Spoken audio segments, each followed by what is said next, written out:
So we'll call the Board of Education meeting to order. Will the secretary please note the roll call is taken at the public hearing?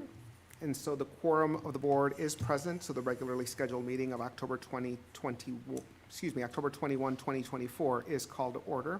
And so we'll move right on into the approval of the agenda, which has been previously distributed to the board. And so if I could have a motion and a second to approve the agenda as submitted, unless there's a motion to amend. I move to approve the agenda as submitted. Is there a second? Second. Moved by Dr. Garcia, seconded by Mr. Bazniewski to approve the agenda as presented. All those in favor, please signify by saying aye. Aye. All those opposed. Motion has carried, and we'll move on to the public speakers. It is the policy of the board to provide at its public meetings an opportunity for individuals to address the board. Comments about individual staff or personnel will not be allowed. Open meeting law prohibits the board from engaging in discussion or responding to matters not included on the agenda. All speakers are reminded that this same policy limits your time to speak to 5 minutes. This limit will be strictly enforced. If I could ask the superintendent to keep track of the time and to notify the speaker when time is running out, and also a 30-second warning would be great. Thank you. You're also asked to give your name and the school district where you reside at the beginning of your time for the public record. And our first speaker tonight is Raven Holzer.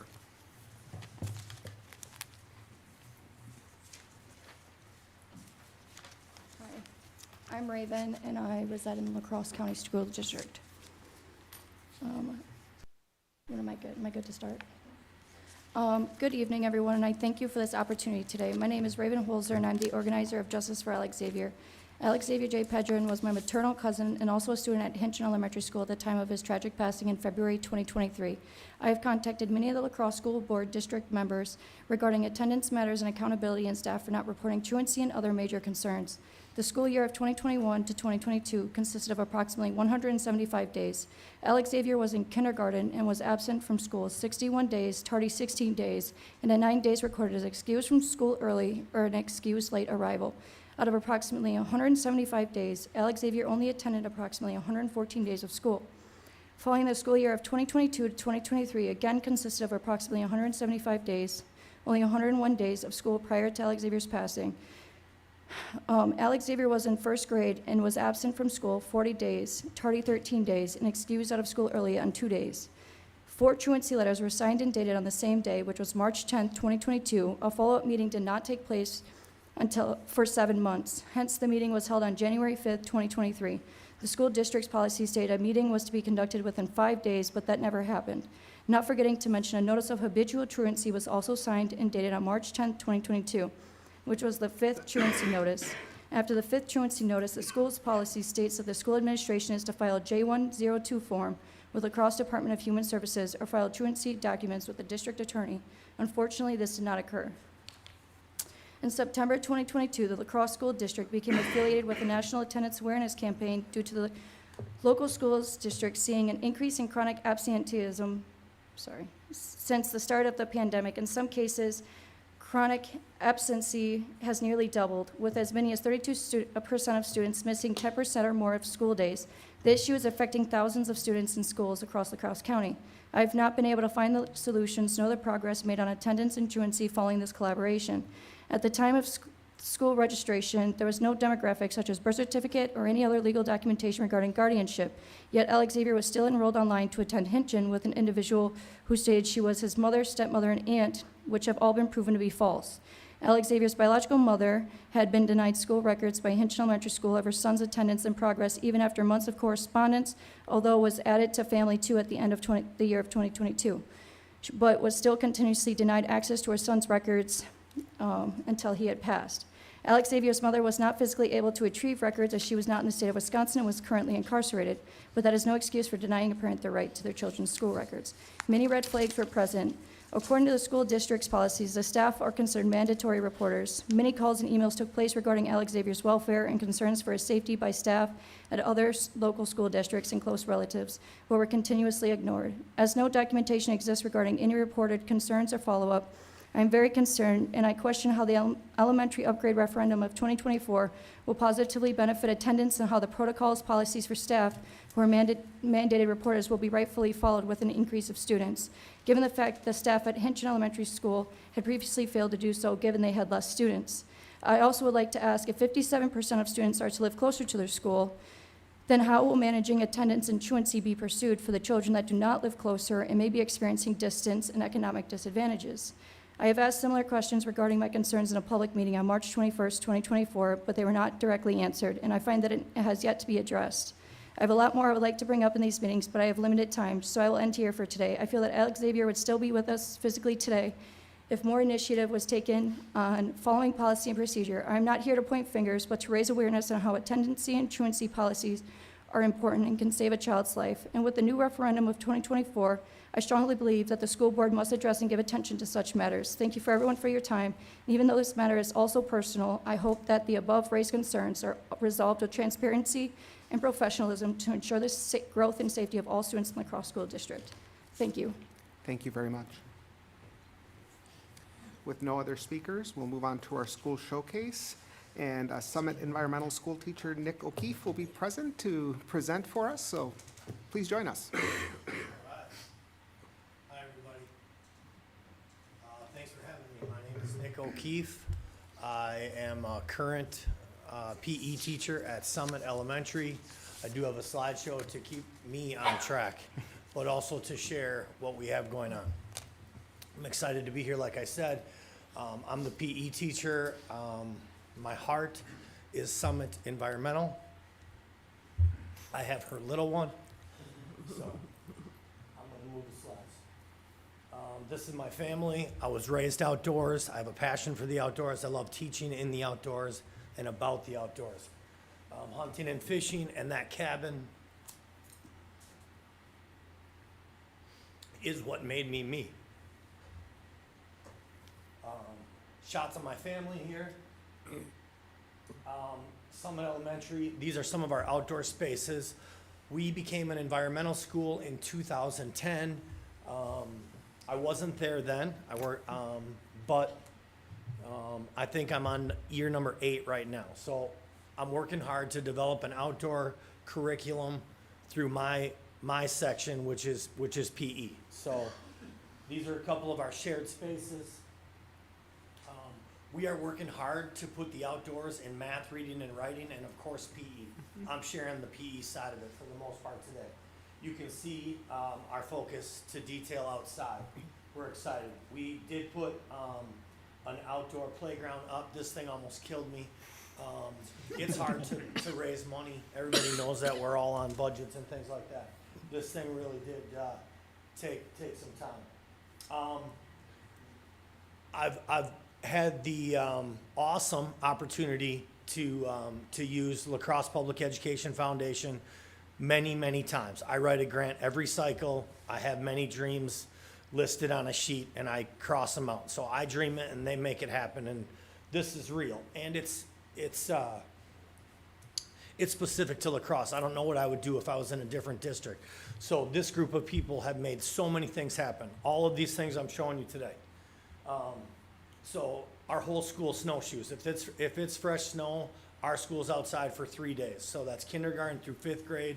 I have 350 students, and I'm always looking at the 176 days of the school year, but I'm also looking at kindergarten through 5th grade. So what I'm going to give them in those 2 time periods each year, but also what we're going to give them from K-5. Just some more snowshoeing shots. We have a frog pond, which is really a drainage ditch, but you can't tell. It's kind of majestic on a fresh snow. I really do mean it's a drainage ditch, but we make it look pretty good. So these are my little ones. We wrote a grant for Striders. I partnered with LPF again, but also Smith Bikes. So we're all about local. We're all about lifelong activity. And then we're all community-based. We want our kids to know what we are offering in the La Crosse area. Of course, the school district, but like our town, like what are we made up? We're made up of the bluffs and the river. The bike trails are a big part of that. So I'm trying to make little bikers here. And we're successful. We are making little bikers. But little bikers lead to big bikers. These are my 4th graders on the La Crosse Sparta Elroy Trail. We take a trip every single year. That's the 4th grade field trip. Once again, thinking about that K-5 experience. In fourth grade, we have a focus on that field trip. Some more shots of us biking. Sledding is an inexpensive way to get everybody outside. So we K-5 sled. We have a great little area. We have a school forest that we utilize. These are just some shots of some kids playing in the snow. At Summit, I'm preaching that fun is highly underrated. I'm selling fun. It's a pretty good job. And I apologize for my mustache in that picture. I mean, No, yeah, that's whew. Okay. These are my fifth graders. A couple years back, and we go frisbee golfing. So we take them to 2 frisbee golf courses. Again, I'm looking for lifelong activity in the community. We offer that in our community. It's an awesome way to get outdoors with family and friends. So we go frisbee golfing at the 5th grade level. Some of my little fishing boys and girls here. I have a program where everybody fishes at our school, K-5. So this is that we set up those plastic fish on the grass, and everybody, I got a good setup where they take turns with that fishing pole, and we practice our casting, and I yell the green ones are biting or the blue ones are biting, and you can imagine. So we have fun with that. Everybody knows how to go fishing. More little fishing boys and girls. But little fishing boys and girls, right? This is real deal. This was at school. We took these kids fishing. This is a 3rd grade class. All 3rd graders at Summit go fishing. And these are real catches. That guy on my right, or on the left there, yeah, he really, his picture, like, he can't believe it. I can't believe it either, right? But this happened. All of these were fish catches at school, right? We usually go to Pettibone Park, and sometimes we go to Vets Park, depending upon weather conditions, and sometimes the river's flooded, and so we have some options that we do, but we get fishing out there somewhere in the 3rd grade. That's our 3rd grade experience, lifelong activity in the community. I wrote a grant through LPF for all the ice fishing stuff. I'm an ice fisherman. I'm an outdoorsman, and our whole school for 3 days every year goes ice fishing as long as it's safe ice. Last year we did not have safe ice, so we didn't go. And if you're gonna tell 300 moms and dads that you're taking their babies on the ice, it better be like you can drive a truck on the ice. So, unless it's like that. These are all catches. These are all different fish. It does seem like if you bring kids fishing, like, I mean, I don't even do this good when I go on my own. You know what I'm getting at. So, how cool to be able to get them on the ice. And their first couple steps, they are nervous, and that's exciting, right? So again, all this happened with the kids. This guy right here, this fish was special. It's the biggest fish we ever caught, and I got a video. It's only 2 minutes, and it'll help share in the excitement, or let you feel how they feel, right? How we all feel out there. Mr. Hunter's on the reins. Woo! He's a big dog. Look at him take off. This is the biggest fish of the week, guys, right here. Mr. Hunter, you got this, buddy. Woo! Who's excited? Yeah, baby. We've been waiting for You this. scared me so You've been bad. waiting I for almost this. fell backwards, Mr. Rose. Scared me. I can't see. This is a big dog. This is a big dog. Wait, are we releasing the fish? Do you have a video? Yes. I got it. He's playing him. He's playing him beautifully. I don't like fish. Might be on the ice there, Mr. O. Oh no. Monster! Oh, Dad! Oh my God! Nice and easy. I'm gonna get it. Nice and easy. Keep him coming. Nope, Mr. Hunter's on it. Look at how cool he is. Keep him coming. He's a fighter, though. Look He at does his that stuff. It's a big pike, I bet. for his best pull. It's a big pike, I bet. Scoop back. Was hooked on the ice, buddy. Nice and easy. This is it. This is our biggest. Look at him. He's a huge dog. Oh my God! Give him some room. Oh my God! He's a big dog. Guys, scoop back. He's He's a gonna big drop dog. the Scoop fish back, right scoop here. back. Scoop back. Give me a shot at him when you can. Sorry. Get him half in that hole, and I will get him. I'm cleaning the area so he doesn't get hurt. Try to nose him in when you can. There he is. Oh my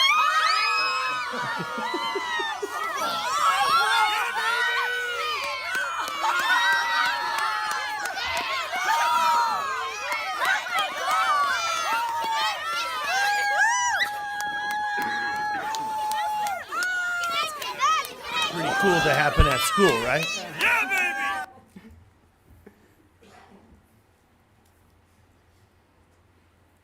I was pumped up. Me too. Didn't fit through that hole. Really neat to be able to share something like that. Let me find that. Okay, so our school district of La Crosse, many years ago had PEP grants pouring into the district, really before my time, or at least before, I'm talking like 15, 18 years ago. We had rollerblading equipment. We've since replaced it. But all kids at Summit are rollerblading, and that does transfer lifelong activity and enjoying the outdoors in our community, so I put it on there. Same thing. Once again, this is all kids. Nobody sits out. Everybody pushes in. We have wonderful teacher assistants. We have wonderful teachers. We have volunteer staff. This works for everybody. All abilities. I mean, everybody does everything, okay? Wrote a grant with LPF for canoes. We just got 12 canoes at Summit. That is the drainage ditch. Not looking too bad, you know? So we pulled that off. All kids at Summit canoe. We are 350 kids in without a tipped over canoe. I'd like to, you know, that's pretty big. And we even got Mr. Evers in a canoe a couple weeks ago on a Summit visit. So that was cool to be able to do.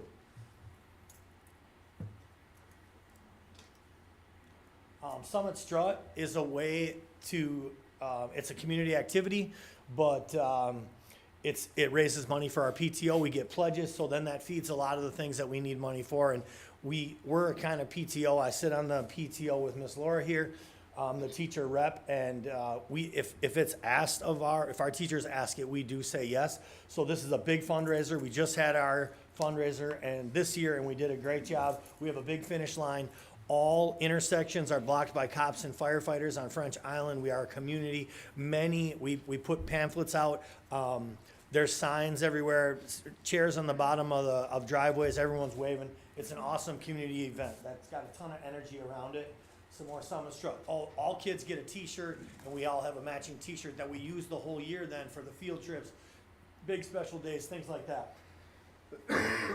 We end every year with a 5th grade camp out. It's tradition at Summit, Camp Frog Pond. Everybody sleeps in a tent. We have s'mores at the fire pit. The kids make their dinner and breakfast. We shoot archery. I'm communicated. I'm out of UWL Adventure Program. I have some relationships there. We rappel off of our gym to symbolize our 5th graders conquering Summit and moving on. Just some really cool things to be able to go along with that. These are Mr. O's Gotta Knows. This is what I'm selling. Not selling to you, but I'm selling it to the kids. Fun. I'm hooking kids on fun in the outdoors. Fun directly transfers to caring about and enjoying the outdoors. We use, we're no trace policies. We leave everything better than we found it. I'm pushing lifelong activity in the community. I'm all about relationships, connections, making memories and experiences that they cannot forget. We are Team Summit.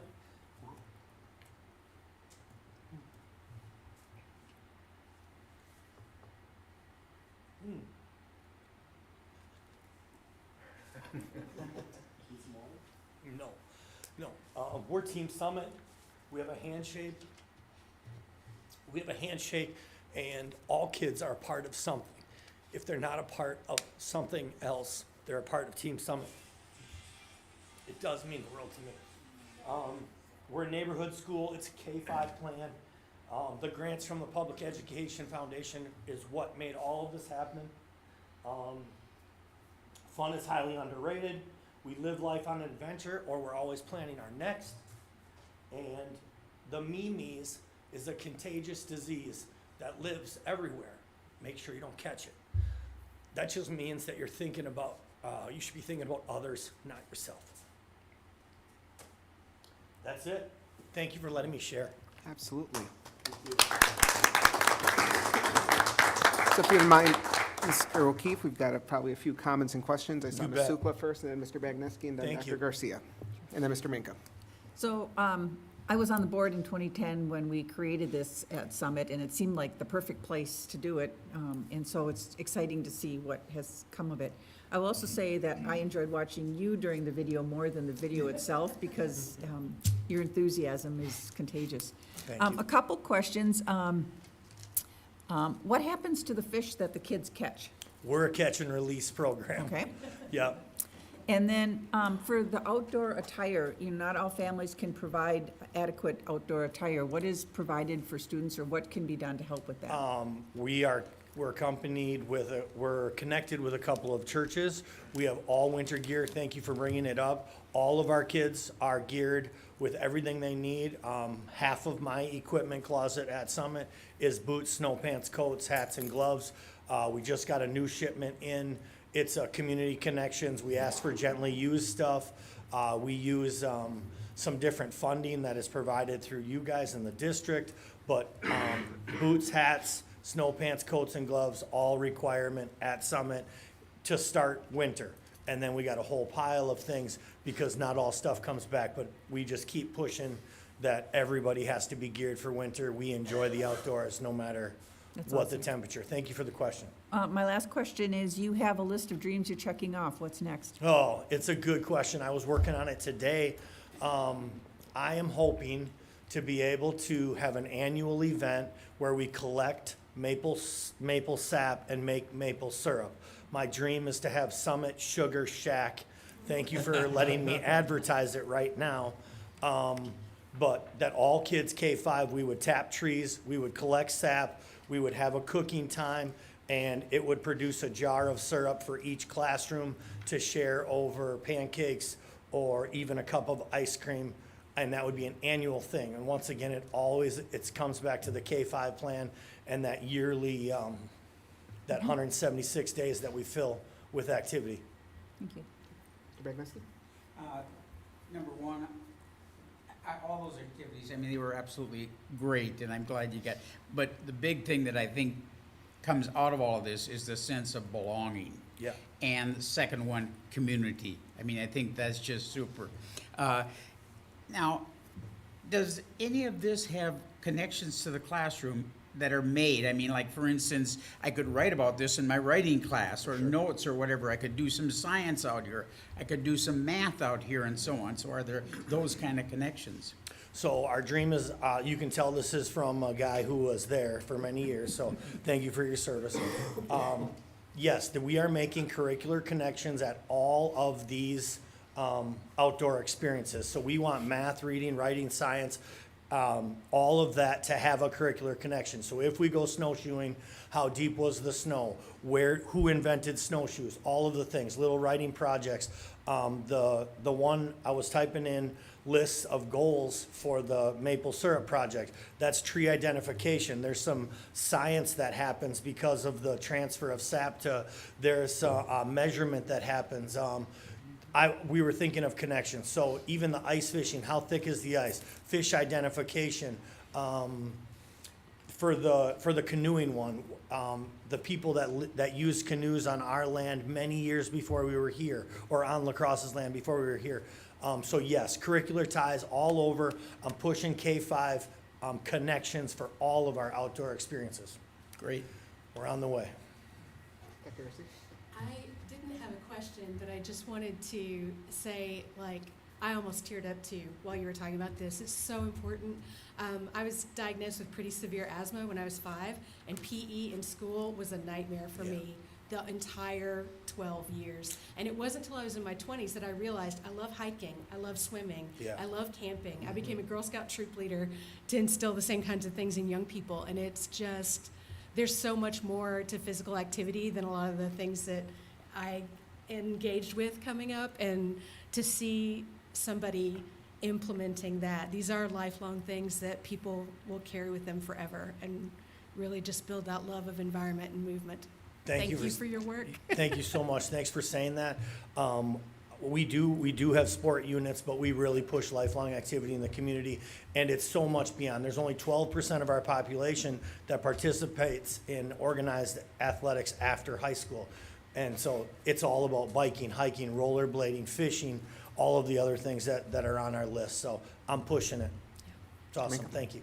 All right, first off, talk about the BBBs being contagious. It's also that passion you give these students. I feel like they're definitely going to grow a passion as well, especially people that perhaps are not exactly used to being outdoors. Thank you. I just had a quick question about the environmental stewardship. That's something like the board's been trying to look for helping raise our kids, just make sure they're environmentally aware of what's going on. It sounds like this is the perfect program, so I'm kind of curious if you could tell me a little bit more about more of the specifics of what you kind of help to instill with students, not just with make sure they're not littering, but also teach them about the environment as well. Yeah, there's no doubt, and I am selling that fun in the outdoors helps you think about the outdoors in the long run. We, like I said, we use the no trace policies, and everywhere we go, we have trash bags, and we talk about making it look better. But then also we push reduce, reuse, recycle like crazy at our school. We use refillable water bottles. This topic comes up a lot in the classroom, but also in all of the activities that we do. My big thing, and I keep saying it, fun is highly underrated, and that makes kids care about that little bit of fun that they have when a kid turns into an adult that wants things to be more clean and be more taken care of, and that lifelong love of the outdoors. Exactly. Thank you once again. Other comments or questions? I have a comment if I could. Mr. Newmeister? First off, thank you for what you do.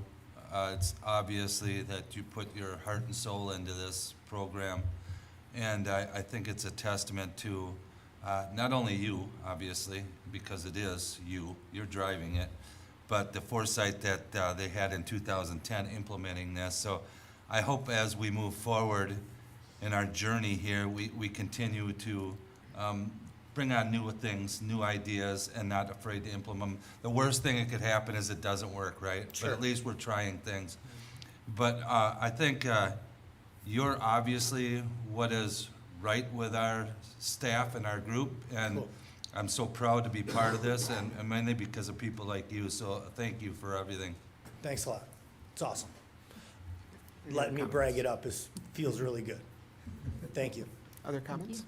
I think the only other one I would have for you is, I know pickleball has become pretty well-known, right? I've got a lot of neighbors who play pickleball, and they're always looking for opportunities, and most of the people that live near me are enjoying life outside of work for most of their day. Yeah. And so are there opportunities like that where, like, partnering with the Y or partnering with some other community organizations, is that also something that you're looking for in the future? Most definitely. I wanna, on that list is any lifelong activity in the community. Pickleball is on that list. Anything like that the kids would be interested in. Everyone's not gonna love it. We just got out of a flag football unit, and some loved it and some hated it, and we talked about that. So I just want all of those opportunities. Some kids, or some moms and dads, I create little fishermen and little fishing girls, and they're like, I gotta go to the park twice a week because of you, thanks a lot. But it ends up being a really good thing. So yeah, I think pickleball's in our future, maybe even a couple courts at Summit, so. Sure. Well, what would your first, if you had an unlimited budget, what's the next thing that you would like to see the school district of La Crosse do in terms of outdoor education? Well, I'm working on that Summit Syrup Shack right now. I do got a list. I might be drawing a blank here. I'm not sure, but it's definitely got to do with kids in the outdoors, and learning can happen anywhere, and that happens a lot at Summit. What La Crosse Public Education is doing, that they say yes to all these dreams, is amazing. What do you do if you work in West Salem or you work in Sparta and you want these things to happen? I don't know what you do. And I talk to a ton of kids. I have student teachers and clinical students that come to me like crazy through a UWL connection, which is awesome. And all of them are, of course, happy with what we're doing, but wondering what they're gonna do if they're not part of our district. So to have that here, I feel so supported. Summit was the right place for me. I worked at a different school. Dirk Hunter was at a retirement party, and I knew Miss Handgardner very well as a colleague of hers, and she had 2 years left, and I told Mr. Hunter, I'm coming for you. And I don't know if he liked that or not, but he did tell me that he remembered me saying that, and I plead my case, and it worked out great.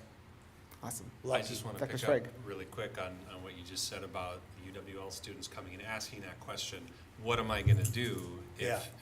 how do I would actually turn that around and put that another feather in your cap as a veteran educator in our district, that you were providing an experience that not all of our students are going to stay in our district, more's the pity, but they are going to go out with that experience of working with you and the programs that you're creating, Yeah. and they're going to find ways to make it happen. Yeah, And that's- that's important. Thank you so much. Yeah. Really appreciate it. I think that's all we have for you. So again, It's thank awesome. you so much for your Thank you for having presentation. me. We Thank you, appreciate you guys. very much. Thank you.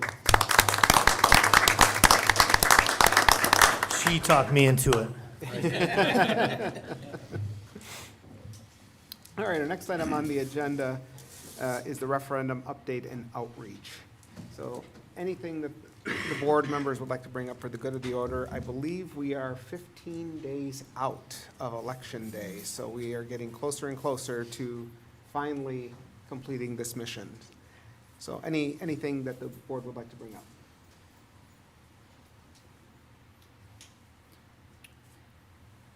I would just mention the dates on the calendar, make sure that we attend this, sorry, I jumped in. No, sorry, I was just going to ask what you were doing for outreach. I've seen letters come in the mail and I've seen posters, but from my experience, those are kind of hard to sit, read, and purposely pay attention to. Yep.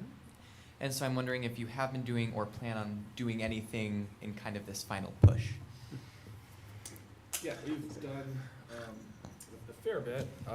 We certainly have mailers going home, 2, maybe a third here in this last week. We've been able to put out a lot on Facebook, send direct emails to our internal networks.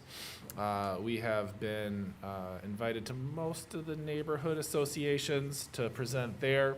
We've been at each elementary school for a session. We've had virtual opportunities in the morning, afternoon, and evening. An LEA rep, or I don't know if you've been on the radio. We've been on the radio every Monday morning, able to talk about the referendum there to capture a different audience. The news, TV news has captured some of our info sessions in those spaces and put up articles on their various platforms. It's in terms of like what you do, it's been a relatively comprehensive push in a school district our size.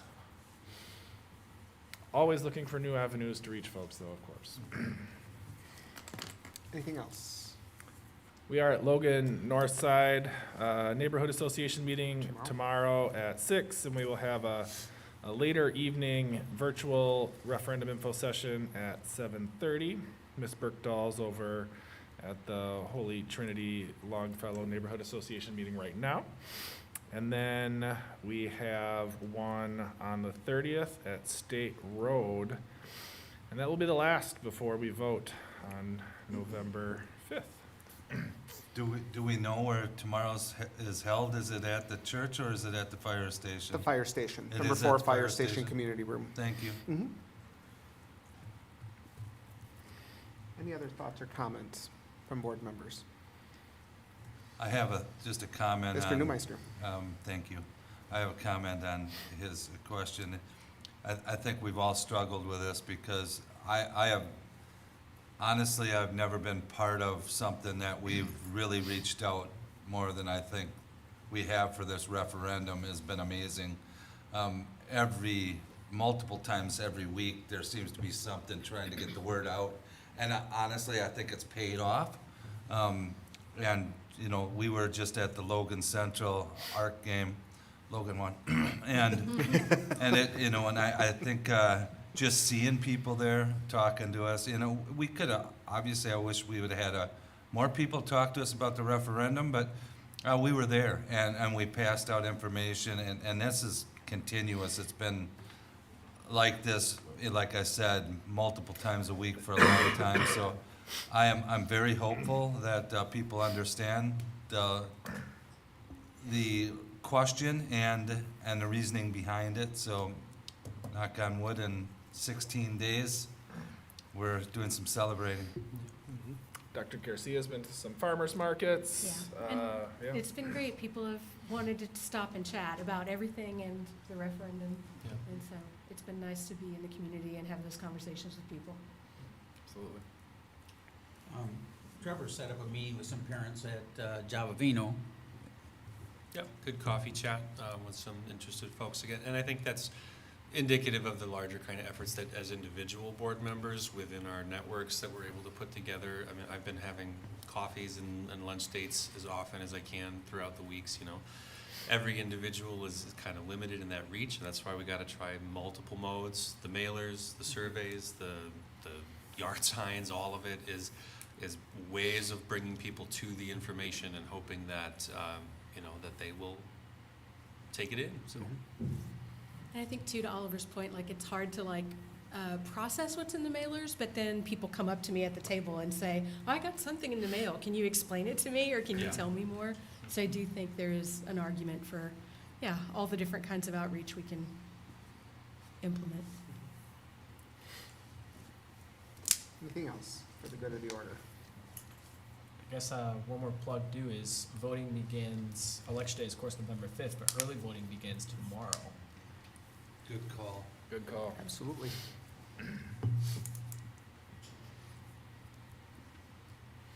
Final thoughts?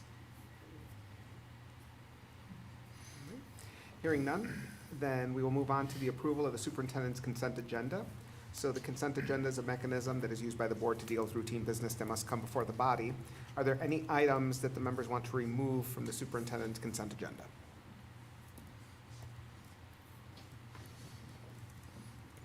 Hearing none, then is there a motion and a second to approve the items on the superintendent's consent agenda as presented? I'd like to make a motion to approve the items on the superintendent's consent agenda as presented. Second. Moved by Mr. Manka, seconded by Dr. Sprague to approve the items on the superintendent's consent agenda as presented. All those in favor, please signify by saying aye. Aye. All those opposed?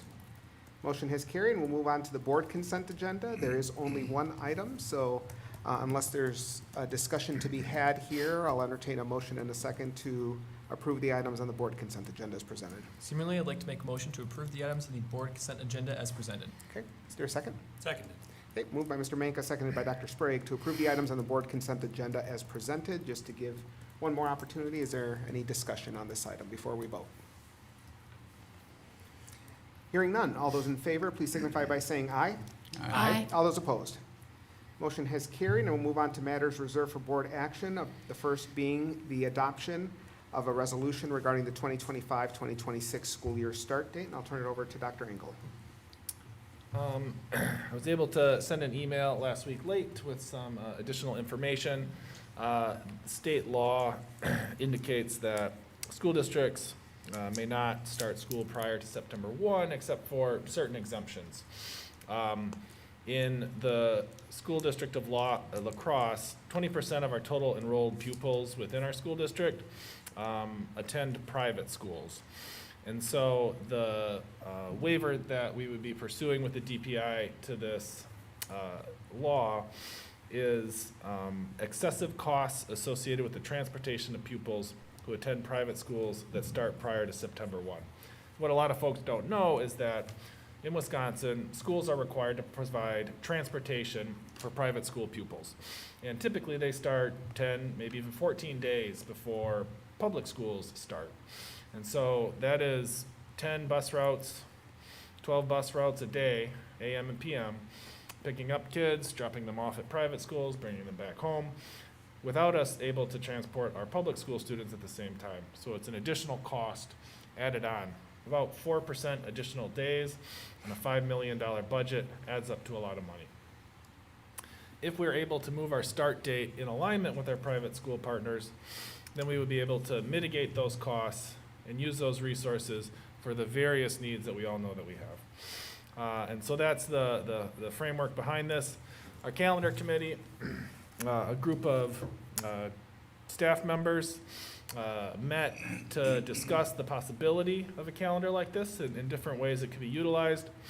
And as a result, we put out a survey to staff, parents, and students with about 2-to-1 support for the idea. About 2/3 said yes, little over a quarter, 1/3 said no, which implies pretty strong support for the concept. And so we're pursuing the next step of this process with the school board. This waiver requires a resolution passed by the school board. And so curious for any questions, thoughts, comments that folks have as it relates to this provision. Mr. Minka? The only question I have is if we're starting early, does this mean we're going to be concluding school earlier, or are we going to be having more breaks in between our classes?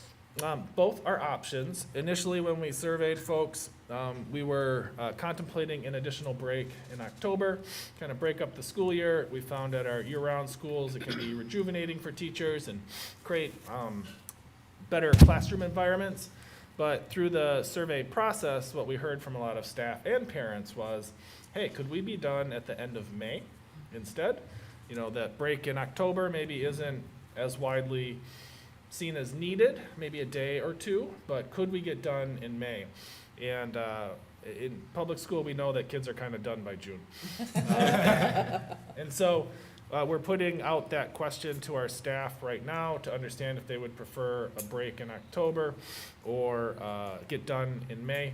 And I have a pretty good idea what I think the answer will be, but we want to make sure that we're using our staff feedback to make good decisions around the calendar. Right. I guess just as a follow-up question, so we're asking the staff about this too. Is there a different perspective the parents might give us as well that we're seeking out? When we polled informally through a variety of focus groups, including district-wide parents and a couple of other locations, we heard pretty common sentiment that getting done earlier was seen as more favorable than an additional break for a variety of reasons, including what do I do with my kids for 5 days in October. There isn't an infrastructure set up to accommodate that, whereas spring break, it's a little more common. People are familiar with that idea. And so what we heard from parents was leaning towards get done a little bit earlier, add that extra week on to summer. And so we want to make sure we're hearing the same thing from our staff if we do move in that direction. Mr. Bagnesky? Is this the first year we'd be doing that? Yes, this is the Yeah. first year we'd be doing this. Well, I think it's a good idea as far as the saving of taxpayer money, et cetera, and I'd like to commend the person that suggested it. Do the private schools end May 31st, or do they continue to run into June? Are we going to have this problem on the back end of the calendar, I guess is the question that I'm asking. No, they definitely end May 31st or sooner in some cases. And was there talk of adding days at Thanksgiving? Or a real spring break? We get like an Easter, a long 4-day weekend over the Easter weekend or something, and not what I grew up with, the traditional kind of week in March. We're looking at a full week off Okay. with this calendar. Dr. Zweig? I'm curious if you can give us a little more detail around the response rates and things. So the percentages looked good, but of course it's always a percentage of a percentage kind of. So with 62% of staff and 58% of parents, 48% of students kind of responding yes, are we looking at a pretty representative sample of our community? I guess. Let me see if I can get to the data. I mean, in terms of demographics of those who respond, we know what that looks like historically. You know, it's pretty consistent across all surveys, all methods, all strategies, unless you're almost going door to door. It's hard to change that dynamic. Excuse me. In terms of volume, I'd have to get back to you on that. I probably don't have time No, to that's look at that fine. right now. I think the important point there. In excess of 600 to 800 responses, which starts to get statistically significant at that point. Okay. One of the important, sorry, just to follow up on that, one of the important things there, I think, is acknowledging that lack of representation in some of the sample sizes that we get in the data that we're looking at is endemic to the work that we do, and something we have to think carefully about when we're making significant changes. And not to suggest that this is not done thoughtfully and carefully, but just as a caveat to what we're talking about.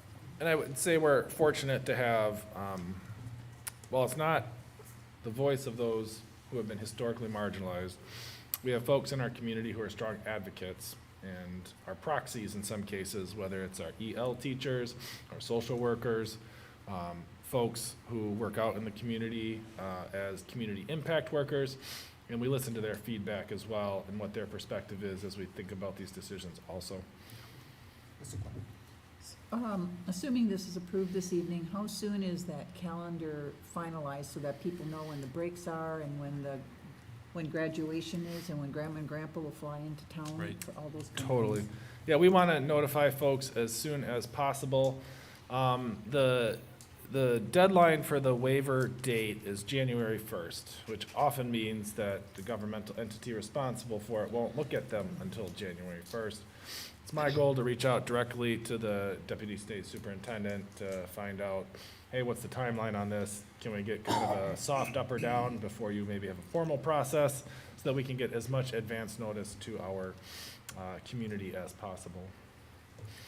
Are there any other districts in the area that are sticking with the September 1st date? I'm struggling with I remember first day of school things, and I'm like, oh yeah, lacrosse doesn't start till later. Most school districts, all school districts have to start September 1 unless they have a reason for starting early. This year, Holman, Onalaska, and Bangor started early because of building projects. And so if your building isn't ready, or you're anticipating it not being ready, you can start early, to kind of arrange your work over the summers following. So they started early. Some school districts, I know Mr. Fimwright started early up in Webster as a result of COVID to kind of extend the learning and shorten those breaks for students. It's seen as beneficial from an academic perspective. This particular process, I found out through a variety of other folks, but Randolph School District is one that has had a successful waiver application under this provision, and so we reached out to get all their documentation to understand what that looked like. This particular provision only works if you transport private school pupils. So a school district like Onalaska, which has Luther there, and in West Salem, which has Cooley Christian, could potentially pursue something like this. Holman doesn't have a large private school population within their school district that they transport, and so it might be a little bit harder for them to use this particular exemption as a process. Not to say they couldn't, but this one is dependent on who you serve and where students are at. Have any comparable districts with similar numbers made successful appeals for this waiver? I don't know all of them, at our side, we're the 22nd largest school district in the state, so it's a small sample size. I know MPS starts sooner. They have a lot of different laws that affect them differently. They have a little more flexibility. Pretty sure Madison starts early under a waiver for student need, not necessarily this type of waiver, but. Okay. Any other comments or questions? I'm hearing none, so is there a motion on the table? I'll make a motion to adopt the resolution regarding the 2025-26 school year start date. Is there a second? Second. Moved by Mr. Manka, seconded by Mr. Alberts to adopt the resolution regarding the 2025-2026 school year start date. We will need a roll call vote. Ms. Steigerwald. Mr. Alberts? Aye. Mr. Vigneski? Here, yes. Ms. Berkedal? Abstain. No idea what you guys talked about. Abstain. Okay. Dr. Garcia? Aye. Mr. Manka? Aye. Mr. Newmeister? Aye. Dr. Sprague? Aye. Ms. Supla? Aye. What's that? Aye. Thank you. Dr. Jimenez? Aye. Choose the state start date. We have adopted the resolution regarding the school year start date, and Dr. Engel, you'll push that forward and let us know of any updates that may come forward. Absolutely. I will submit the waiver tomorrow. Thank you so much. We'll move on to the next item on the agenda, Operational Expectation Monitoring Report, OE11 Instructional Program. So the administration is coming forward with some recommended changes to the OE11 Instructional Program Monitoring Report template, and I'll turn it over to Dr. Engel to help us through that. So as a reminder about our process here, we bring forward a monitoring report. It's addressed by the board, approved, and then following that, we look for changes for the following year. You know, so we take the board's feedback, we look at what worked, what didn't, trying to meet the school board's needs, and then propose changes. And to the monitoring report itself, not the policy, just the monitoring indicators. And so what you have here in OE11 instructional program are the changes that we're recommending as administration for change. We presented these last time, so that the board had 2 weeks to look at them, review them, ask any questions, follow-ups, etc. They are primarily removing the interpretations and providing additional definition of terms so that it aligns with the board's policy. And then there's a handful of indicator changes for conciseness and clarity. Then I will open it up for questions or comments from the board.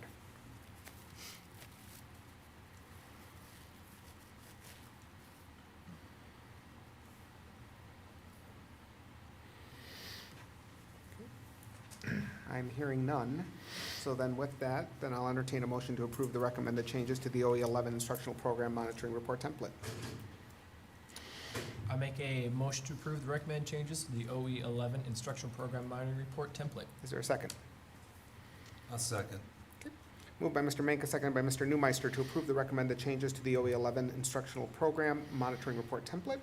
All those in favor, please signify by saying aye. Aye. All those opposed? Motion is carried. We'll move on to the results monitoring report, RE3 involved citizenship. And on this one, we are actually making a motion to either state that we are making reasonable progress with exceptions noted, or failing to make reasonable progress. I make a motion that we are making progress with exceptions noted. I would like to indicate, or look at our 2.3 indicator number 3 we looked at a couple meetings ago. And unfortunately, Mr. Femright agreed to disagree respectfully. Okay, can I ask you, which one again? Because we're on R3, I thought you said 2.3, so I just want to verify which one we're talking about. So it's R3 is the whole thing. Yep. And I'm looking at 3.2. Okay. Say it backwards, sorry. That's okay. That's right. And indicator number 3, and it said percentage of students that demonstrate effective work and lifelong learning behaviors will increase over the previous year, and they did not. I think it was more than a little. It was very clear there was great effort, there were changes going on. It's unfortunate that this is the indicator, and we need to follow the indicator. And so, as a board, I would say we haven't made progress according to this indicator, and we can make a note that we as a board are comfortable with the direction the staff are going. But if we're following our policies and how we do our policies, I would say that we are not making progress on that one in accordance with this indicator. And I think we had a discussion. I'll second the motion to approve Yep. our R3 involved citizenship summary of reasonable progress as making reasonable progress with exceptions noted. Okay, and I was just going to ask for a second because we had a motion hanging without a second. So, okay. So what I'm hearing, just to verify, is we are looking at this point, the motion is to say we are making reasonable progress with exceptions noted, and the exception noted is only R 3.2.3. Correct. Okay, just want to verify. All right, any other conversation, discussion, questions regarding the motion on the table?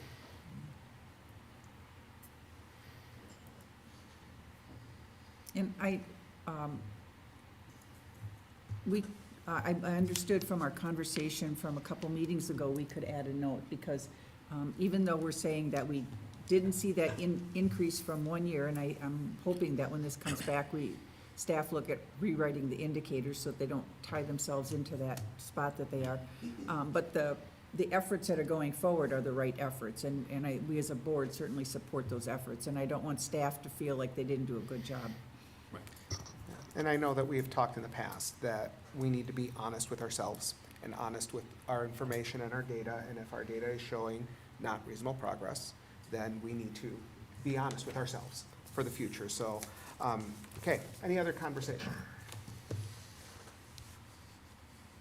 Hearing none, then the motion on the table is in regard to the monitoring report for policy R3, involved citizenship, And with respect to the provisions of policy BSR 5, superintendent accountability, the Board of Education concludes that the superintendent and district are making reasonable progress with the exceptions noted, the exception being R 3.2, indicator number 3. All those in favor, please signify by saying aye. Aye. All those opposed. Motion has carried, and we'll move on to Operational Expectation Monitoring Report, OE7, Asset Protection. And again, on this one, we are looking, because this is an operational expectation, we're looking at whether we are in compliance with exceptions noted, or not in compliance. Is there, anybody wants to make a motion?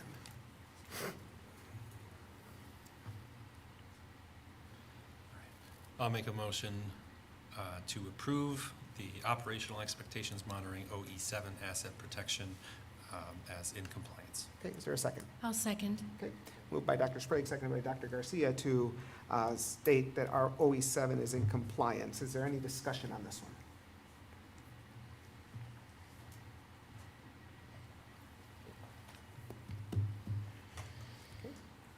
Hearing none, then the motion is in regard to the monitoring report for policy OE7, asset protection, and with respect to the provisions of policy BSR 5, superintendent accountability. The Board of Education concludes that the superintendent and the district are in compliance. All those in favor, please signify by saying aye. Aye. All those opposed. Motion has carried. And we are now on to our information items, of which the first one is the MD Rofers Community Change and Projections Report. And I'll turn it over to Dr. Engel to introduce our guest. Yes, we are very excited to welcome Nick Johnson from MD Rofers. He's a planner and project manager with MD Rofers Consulting. Every 5 years at a minimum, but sometimes sooner, we conduct a population survey, typically through Applied Population Lab with UW-Madison, and they do great work. And we've really leaned on their projections, and they have often come in very accurately over the years. Over the last 3 years, we've been thinking a lot about declining enrollment, some of the impacts, and what we wanted to do was find an organization that could provide us a more detailed assessment of our city, our school district, and what the estimates for population would be in the future, so that we could have a sound foundation to be making decisions on as we move forward. Talked to some other school districts, some other municipalities, and MD Rofers continually rose to the top as a school district, or as an organization that really supports school districts well in these detailed urban planning, community change, and student enrollment projections.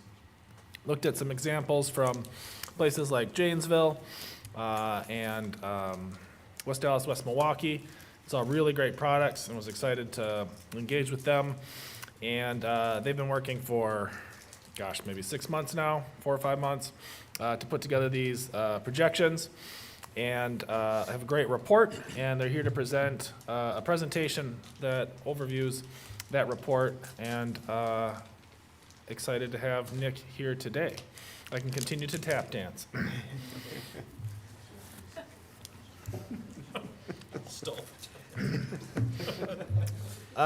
One of the things I was really impressed by with the reports that I saw was very detailed maps on a micro neighborhood level. And so I think that will resonate with school board members, with our community, to really see the fine-grained analysis. La Crosse is unique in some ways, given our housing challenges over the years. And so having an urban planning firm that really looked at the mechanics behind student enrollment and population change, I was really excited to have that work done. And so, thank you so much, Nick, for being here. Thank you, guys. Good evening, everyone. Happy to be here. Sorry for that. That was a last-minute change on my part. I don't want to be saying next to Dan like 40 times to go through all my slides. So I was just like, I'll set up my computer real quick. It's already set up. So again, I'm Nick Johnson, a planner and project manager with MD Rofers Consulting. We're an urban planning firm based in Madison. So we are urban planners by profession, by education, by trade. About half of the work that we do is your typical urban planning work. We're the planners for several municipalities in southern Wisconsin, mostly around the Madison area where we're based. That's about half of our work, so we do comprehensive plan updates for them, zoning changes for them, subdivision review, development review. The other half of the work that we do is working with school districts and partnering with them to do enrollment projections and help them with facility planning. So we started this project, I think in April, about 6 months ago. Wrapped it up towards the end of August, I believe, is when we delivered our report. Here to present our findings to you all this evening. So an outline of my presentation, first I'll go over a lot of data and a lot of trends. This includes enrollment trends, demographic trends, as well as housing trends that are occurring in the school district of La Crosse. I'll then go over a very brief overview of our projection methodology, then get into our housing projections, our student enrollment projections, compare those projections to the current building capacities of your school buildings, and then applying those projections and tweaking them a little bit based on a assumption that the November 2024 referendum is passed, and how the projections would look like under a 7 elementary school model instead of a 9 elementary school model. Getting into recent enrollment and demographic trends in the district. Overall, enrollments decreased over the past decade, decreasing by about 1,000 students or so from 2013 to 2023. The greatest enrollment decreases were seen at your lower grade group, so the 4th grade, or the 4K grade group, and then the 5K to 5th grade group, the elementary grade group. There were smaller enrollment decreases at the middle school and high school grade groups over the past decade. That just suggests continued enrollment decreases as those smaller elementary class sizes are replacing large elementary or larger middle and high school class sizes. The main reason for that is decreasing births in the school district of La Crosse. Births decreased from about 667 in 2010 to about 519 in 2023. A decrease of about 150 births per year, or a decrease of about 22%. School district of La Crosse is not alone in experiencing this trend. Most school districts, I would say over 90% in Wisconsin, are experiencing decreasing births. The state as a whole is experiencing decreasing births. Several reasons for this: housing market shifts, lower housing construction that occurred over the past decade after the Great Recession than what we saw previous in the 1990s and 2000s.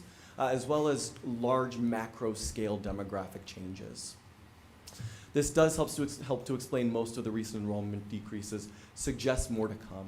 You can see on the graph on the right-hand side of the screen there, that shows births from the year 2000 to the year 2023, so over a 23-year period. The green box that's kind of towards the left part of that graph, those are the birth years of the current high school cohort from 2006 to 2010. So the kids that were born in those years are currently in high school. The red box, that's the birth years of current elementary school students from 2013 to 2019. Those kids are now in grade 5K to 5. That gray box that follows immediately after that are the births over the past 4 years. So in 2019 and onward, those are your infants and toddlers that currently live in the district, are very likely going to be future school district La Crosse students. We've seen births decrease very significantly over the last 4 years to just over 500 births in 2023. Overall, the median age, however, in the district has remained stable, and this is bucking trends compared to elsewhere in the state of an increasing median age, an aging population. That's not the case here in the school district of La Crosse. The median age remains stable at about 32 years old over the past decade. The population aged 25 to 44, this is what we like to call the reproductive age population. This age cohort is having the vast majority of babies. So we zero in on that cohort and look at them specifically. That population increased by about 12%, again, bucking state trends, increasing reproductive age population, very likely due to the higher education opportunities that are present here, as well as the job growth and the La Crosse area acting as a regional center for western Wisconsin and southeastern Minnesota. Important to note that increase in reproductive age population has not translated to an increase in birth, so the birth rate is continuing to decrease. The number of resident students open enrolling out are shown in the red line on the graph, and then the number of non-resident students open enrolling in are shown in the green graph representing open enrollment in. Up until about 2018, the district had more students open enrolling in than resident students open enrolling out. We see that the in has remained fairly stable at around 300 to 320 students per year, while the out has increased to about 400 resident students open enrolling out as of 2023. Helps to explain some of the recent enrollment decreases. The majority of the explanation is due to the decreasing births. Increasing private school enrollment also helps to explain a small part of recent enrollment decreases. Private schools are overall securing more of the child age population as of 2023 than they were about 10 years ago. Combined enrollments increased by about 150 students in the 10 private schools operating in the district over the past 10 years. How does that compare to other districts? It's a mixed bag. Other school districts, we do see increasing private school enrollment. I would say the majority we see stable or decreasing. School districts, whether they're private or public, are all struggling to find kids.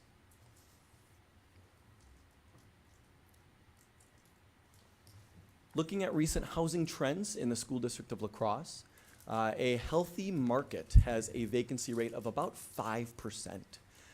In the school district of La Crosse, the homeowner vacancy rate is significantly lower than that, about 1.4%, really showing that there's a significant housing shortage here. The rental vacancy rate's a little bit higher at about 4.5%, still beneath that healthy market rate of 5%. Not surprisingly, because of the housing shortage, home prices have been increasing. They've increased by about 16% over the last 2 years, increasing to about $240,000 as of 2024. Still, the median home sale price in the district is about $100,000 less than in Onalaska and about $160,000 less than in neighboring Holmen. So this is a more affordable district to purchase a home in. Not surprising, the housing stock tends to be both older and smaller here than it is in those other two suburban school districts that have newer and larger housing, which tends to be more expensive. The city of La Crosse did a housing study. Oh, sure. Go ahead. When you talk about housing, are you talking about single-family homes? Are you talking about apartment, combination of? I mean, with all the apartments going up, I just can't believe that there's that kind of housing shortage. So that median home sale price that you see, that's for a single-family home. So that doesn't include any condominiums or townhomes or anything else that's owner-occupied in what we call a multiple-family housing unit. So that's anything but a single-family home. But there certainly is, in that La Crosse housing study that the city put out, I don't know if it's been fully released yet. We saw a draft. It might be being released later this month, later October, but they have a lot of great information about the housing shortage in the city and that there really is a need for all types of housing in the city. There has been increasing housing construction in response, as I'm sure you all have seen and witnessed in the community. There's been about 1,500 new housing units built in the district over the past decade, about 150 or so per year, with about 38% of those being a single-family home. New multiple family housing construction has accelerated recently, really in the last 2-3 years, in response to this housing supply shortage, also despite a higher interest rate climate. So we're still getting that building, even with the higher interest rates. It's really important for us in our work to understand how different types of housing generate students for a school district. Typically, brand new single-family homes generate the greatest number of students for a school district. Brand new apartments typically generate the fewest. That rings true in the school district of La Crosse as well. We see on average a new single-family home in the district generates about 0.3 to 0.35 students. So about 3 single-family homes to get 1 student. A lot lower than what most people think. Most people think, oh, a new single-family home, you get 1 or 2 kids. It's significantly lower than that in every school district we work in. A typical subdivision of 100 brand new single-family homes, we would likely see about 30 to 35 kids being generated from that subdivision. This is a very typical ratio for a large urban school district like the school district of La Crosse. We saw very similar ratios in Wauwatosa, Janesville, Wausau, these other similarly sized communities, that 0.3 to 0.4 ratio for a new single-family home. We also look at where single-family homes are being sold and how that's generating students. That's what we like to call turnover. So single-family homes tend to produce the most students that they ever will within the first 10 years of being built. That number then tends to decrease as the parents age, the students age, they graduate, there's empty nesters in that home, until a major turnover occurs about 30 years or so after the housing unit's built.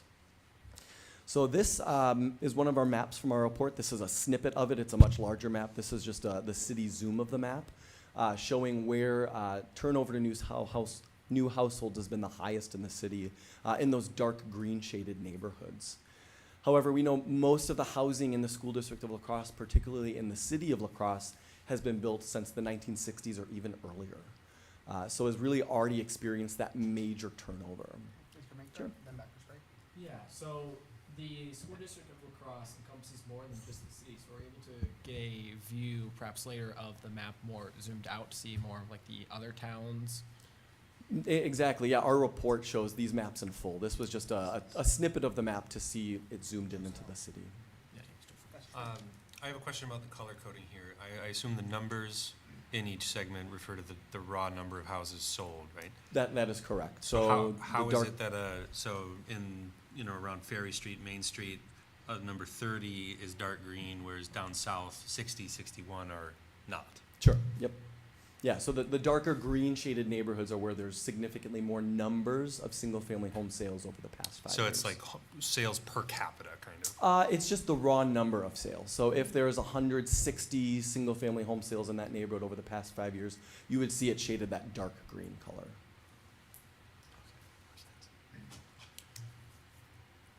I'm sorry, I'm still kind of confused. So I'm looking at those center 3 blocks of dark green where it says 30, 31, Yep. and 50, which doesn't correspond So with sure, the those are numbers. our neighborhood numbers. So those are, we just assign that as like neighborhood 32. Thank you. All right. Yeah, okay, I get what you're saying, yes. Totally Yep. solved. Yeah, so we broke up, and this comes in the methodology section, which is coming next.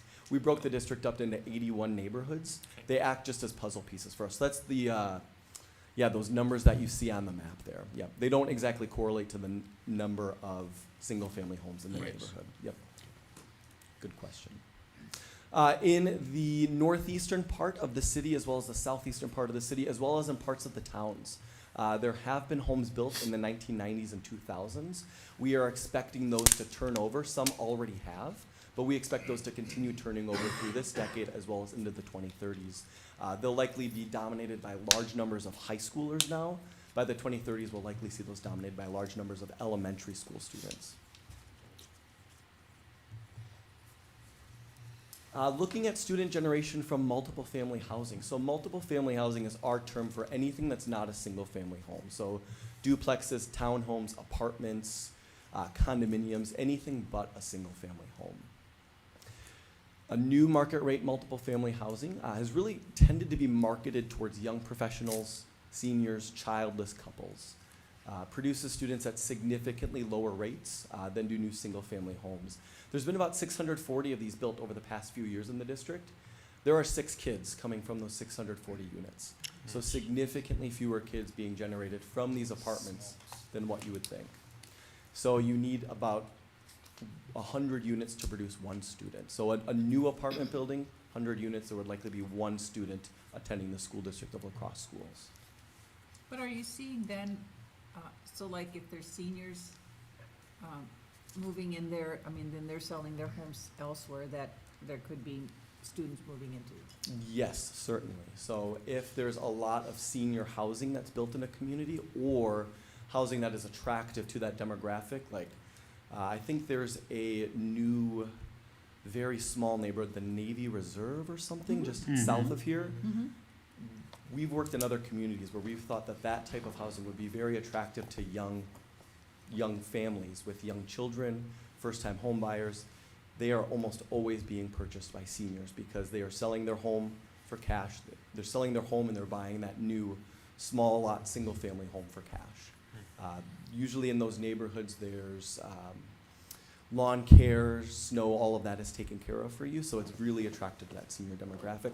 But that does free up the home that they are moving out of, typically for a younger family with children, especially if it's a larger home with multiple bedrooms. There's one exception to this. So new income restricted housing, also known as workforce housing or affordable housing, produces students at much higher rates than that 0.01 ratio. Here in the school district of La Crosse, there was, I think, 1 or 2 examples to look at, which generated a ratio of about 0.31 students per unit. So very similar to a new single-family home in your district. Older apartments tend to be a bit larger than actually the new stuff that's coming on, tend to have a bit more bedrooms than the new stuff coming on, also tends to be a bit more affordable, tends to generate more students than does new multiple family housing. The report has several pages that go over our methodology in significantly more detail than what I'm going to today. I'm just going to go over a couple slides that just briefly go over exactly what we did to get to our projections. So we first divided the district into 81 neighborhoods based on attendance areas, subdivisions, major roads, waterways, major geographic barriers, city and town growth areas. That's map 2B that's shown here on the screen. There's another one that shows the school district as a whole. This is just zooming into the city. Then in step 2, we determined the number of housing units that are within each neighborhood. We did that using information from the 2020 census, and then using permitting data from each municipality to determine how many housing units are within each neighborhood as of this spring. So we know there's 50 housing units in neighborhood 41, and there's 250 in neighborhood 3. We're able to know that exact number. In step 3, using student address data that was supplied by the district earlier this year, we're able to place every school district of La Crosse student within each of our 81 neighborhoods. With the number of students in that neighborhood and the number of housing units, we create our student per housing unit ratio. So that lets us know how the housing within that neighborhood is generating students. Step 4 is a very big one. I go into significantly more detail in the report. I think it's its own chapter or even 2. But it's analyzing demographic change within the 81 different neighborhoods, as well as looking at housing characteristics, housing expectations and new housing development for each neighborhood. We did that through several different factors using municipal plans like the City of La Crosse Comprehensive Plan. That's the map that you see there. We met with the City of La Crosse Planning Department for a few hours during a site visit in, I believe it was May, to discuss what's happening in La Crosse, what's coming down the pipeline, what do you expect to develop and where over the next 5, 10, 15 years. And then we also spoke with several developers. I think we spoke with 6 developers that are actively or plan to develop housing in the school district of La Crosse, and what type of housing, where, how do you anticipate it being marketed to a specific demographic, things like that. Step 5, we projected housing growth for our 5 projection periods. That's 2025, 27, 2030, 35, and 2040, to give you a 2-year, because our projections were based on 2023 student enrollment.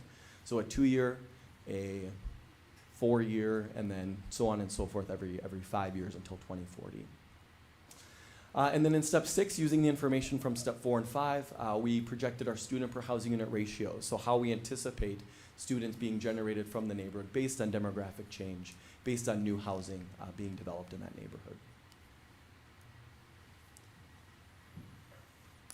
Step 7, then, it becomes a math problem. We multiply our projected housing units in each neighborhood by our student per housing unit ratios. That gives us our resident student enrollment projections. And then in step 8, we're just shifting some of the students around. We know that there are students that might live in the central high attendance area, but they might attend the virtual school. There might be students that live in the Northwoods attendance area, but they might attend Montessori or Summit, so shifting those students around. Then our last step here, we added open enrollment in students to our resident enrollment projections. That gives us a total students and seats projection for each school in each projection period. Okay, now getting into our actual projections, we'll start with housing projections. We project just over 4,700 new housing units in the district by 2040, about 280 or so per year, a bit greater than what we've seen recently over the past decade due to that housing shortage. But there is a lot coming on the market soon due to pending and recently approved projects by the city. We project about 90% will be multiple family housing, which, as we know, generates students at quite a bit lower ratios than do new single family homes. But that's due to 2 main reasons, market dynamics as well as land supply limits. The district and the city in particular are pretty much built out. They cannot expand outward to build new subdivisions, particularly new single family homes that generate the greatest number of students. The only way the city can really increase its population or its tax base is by building up, by increasing density, and that is done almost always in multiple family housing developments.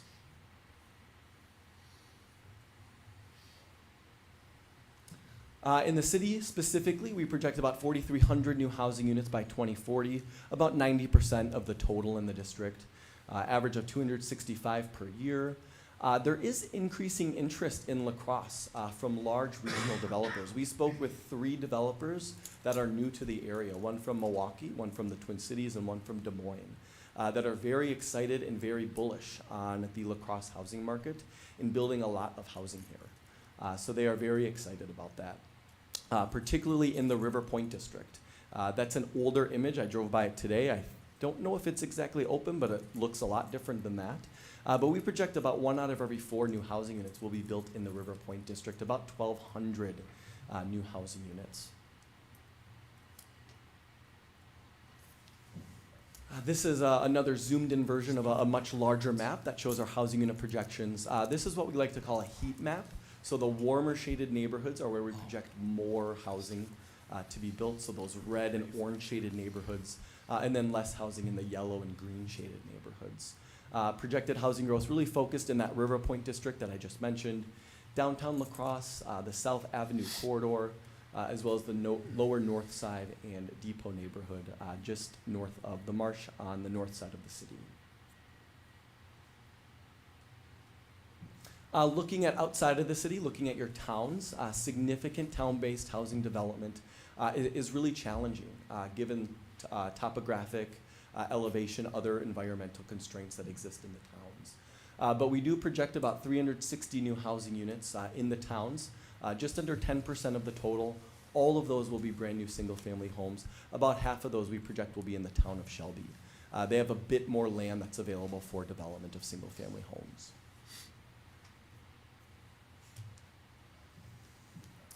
This is a table from our report. This shows our housing unit projections, but broken down by elementary school attendance area and current elementary school attendance area. So these are not enrollment projections or anything. These are just the number of housing units that are within each elementary school attendance area. This shows that we project about half of all new housing units will be built in the current Emerson elementary attendance area. All of those will be multiple family housing. Not surprising. Downtown La Crosse, the River Point district are both currently zoned to Emerson. Could you maybe expand a little bit on the significant difference between the Hamilton neighborhood and the others there? Is it in the way that you drew the neighborhood boundaries? I imagine that accounts for the Gunderson campus, the Amplify campus, which takes up a significant amount of space. Yes, right, exactly. Yeah, there's just significantly more land available for redevelopment in Emerson, particularly in River Point. 1,200 of that 2,100 is in River Point specifically, and then I think another maybe 600 or so are in downtown La Crosse. And there's certainly nuances to these. You can see Southern Bluffs only has an increase of about 400 housing units, but I think almost 300 of those are single-family homes. Because there's significantly more land available down there for development. Whereas the 2,100 new housing units in Emerson are all apartments or multiple family of some nature.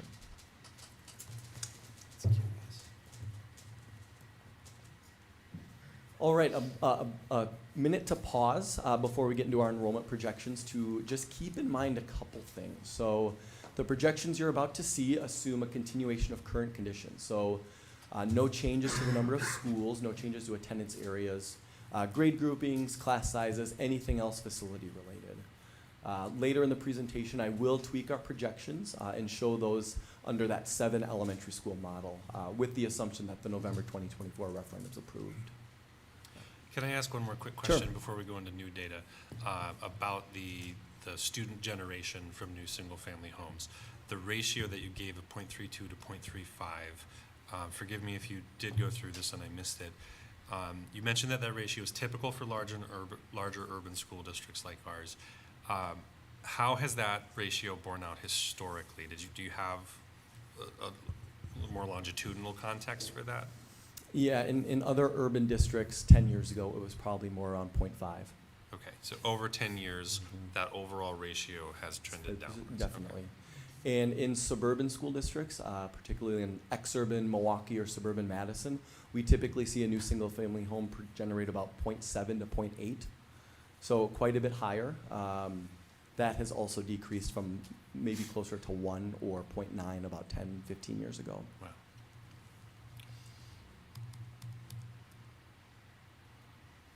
Okay, so enrollment projections, what you all have waited, 20 minutes for me to talk about for. We project by 2040 a decrease of about 560 students, about 33 fewer students per year on average. This does assume private schooling, open enrollment out, homeschooling remains at constant rates as today. It does also include a constant number of open enroll in students to each school within the district, except for a projected small increase of open enrollment in students attending the virtual program over the next few years, due to what I assume is increased marketing of that program that may occur. We do project a slowing of recent enrollment decreases, really for three main reasons. The first is what we just went over, greater housing development that we anticipate over the next decade or two than what we saw over the past decade, when housing development really everywhere was significantly lower in the 2010s than it was in the 90s or 2000s. We also project a slower decrease in the number of births, so we do project births to continue decreasing, but not at such a significant rate as we saw over the past decade. And then rising employment and retention and attraction of reproductive age populations. We project that the reproductive age population will still continue to increase given the La Crosse's area, regional area in southwestern Wisconsin, as well as what was I saying there?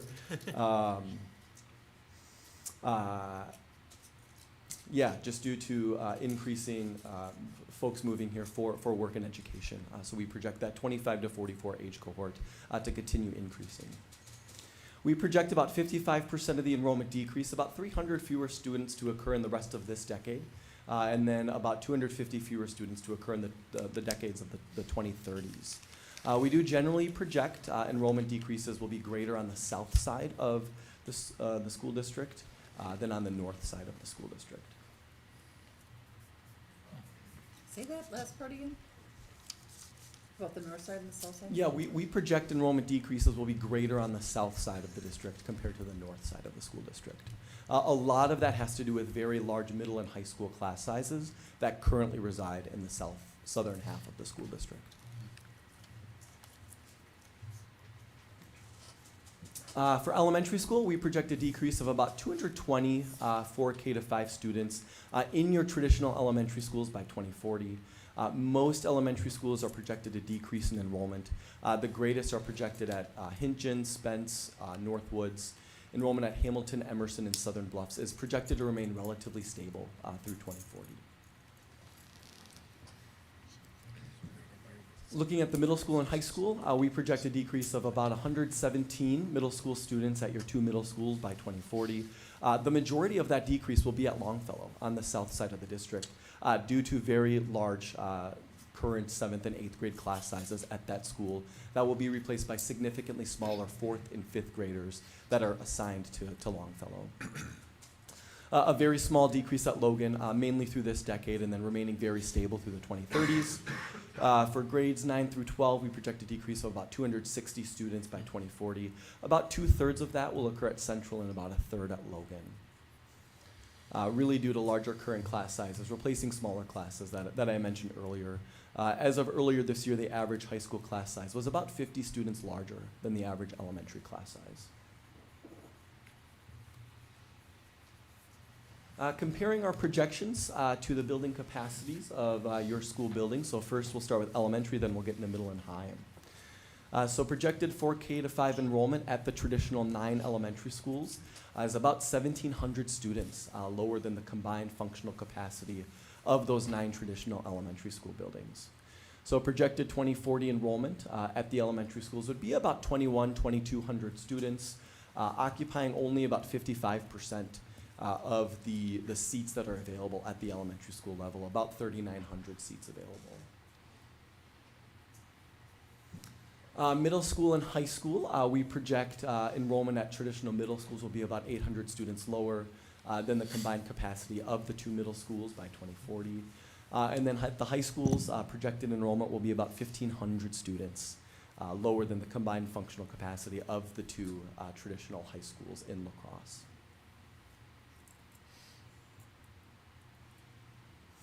Applying these projections to the November 2024 referendum, So if that referendum's approved by voters, as you all know, the referendum would fund a new centrally located elementary school, fund additions and upgrades to State Road, close Emerson, Spence, and Hinchin, and then close where we are, the Hogan Administrative Center. So this next figure that you'll see applies our projections to the revised set of 7 elementary schools instead of 9, and those revised attendance areas under the assumption that that referendum's approved.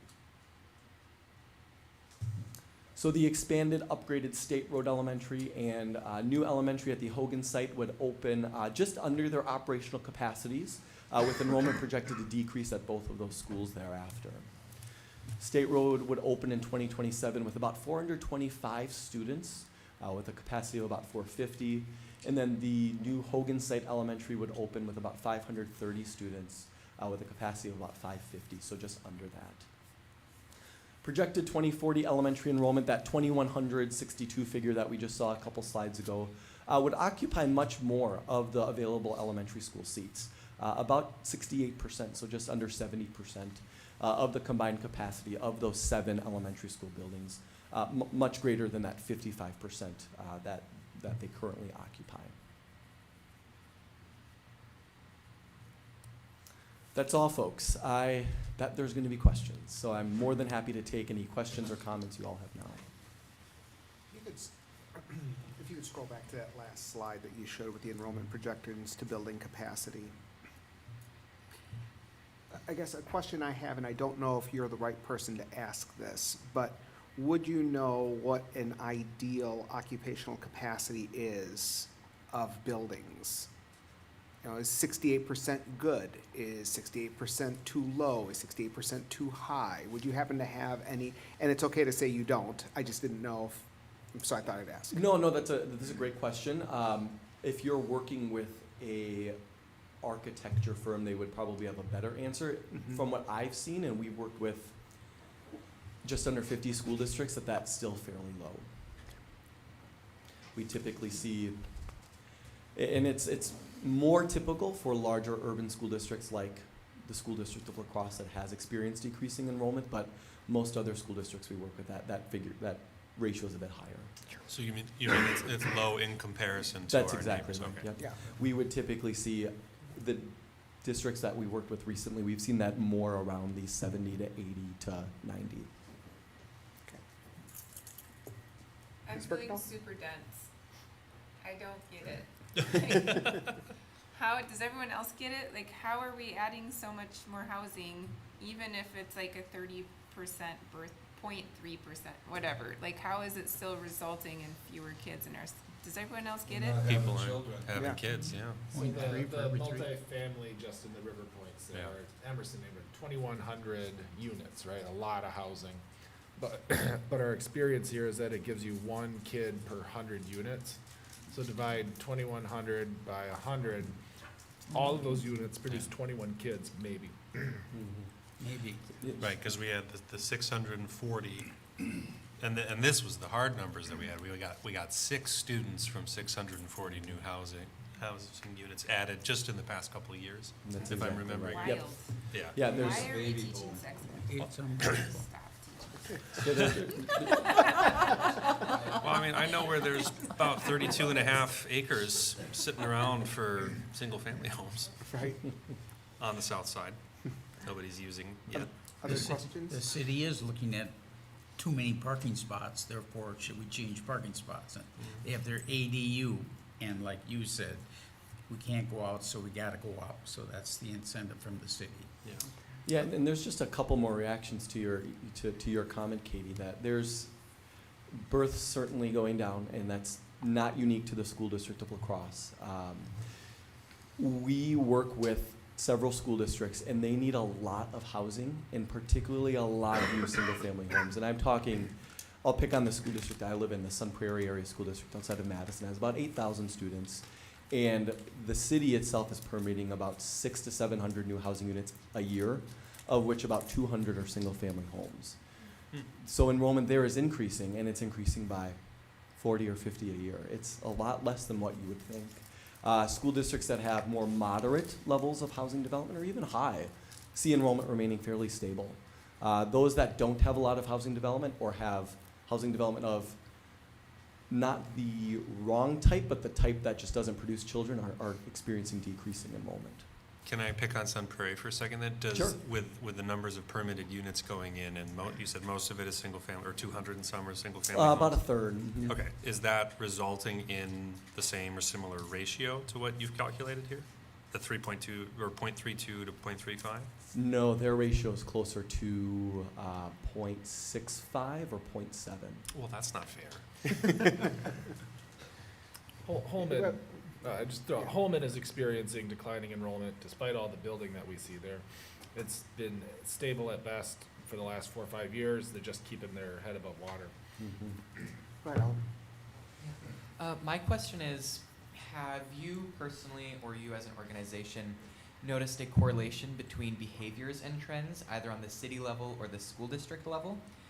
So maybe school districts with increasing enrollment, both either open enrollment in or just more families moving there.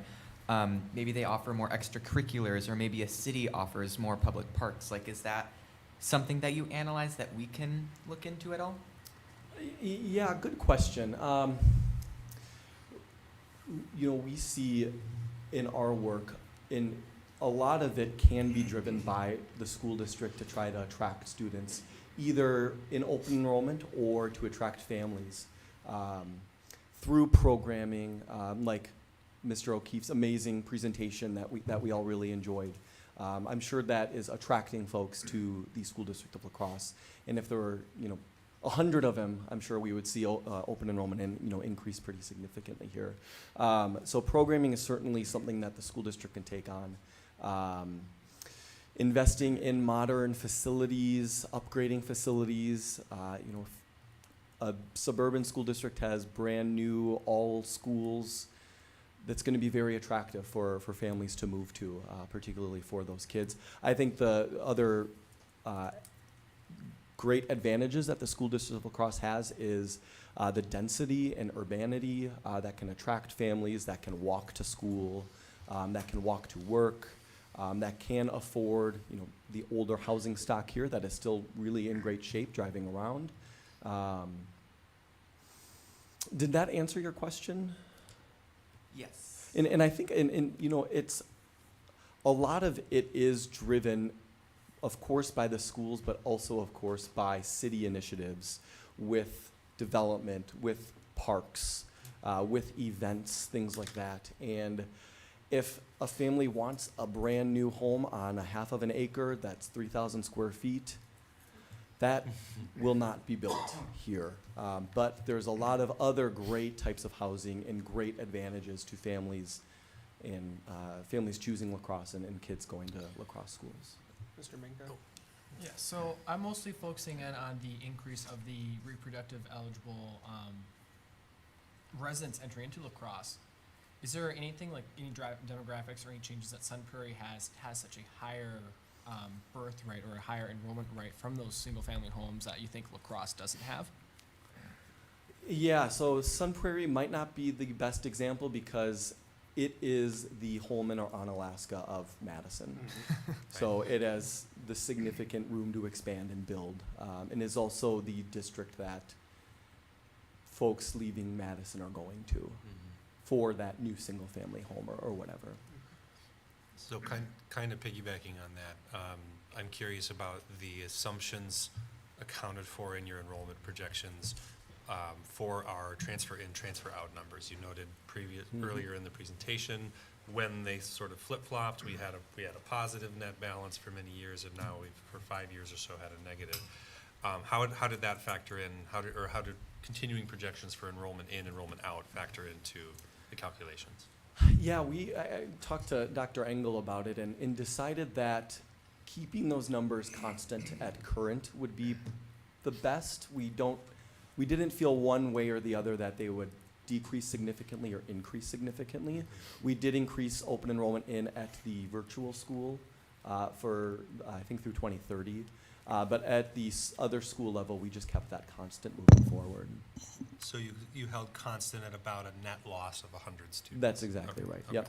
With our Cooley Region Virtual Academy, we received some grant funds that allow us to do some marketing, to more widely broadcast that opportunity.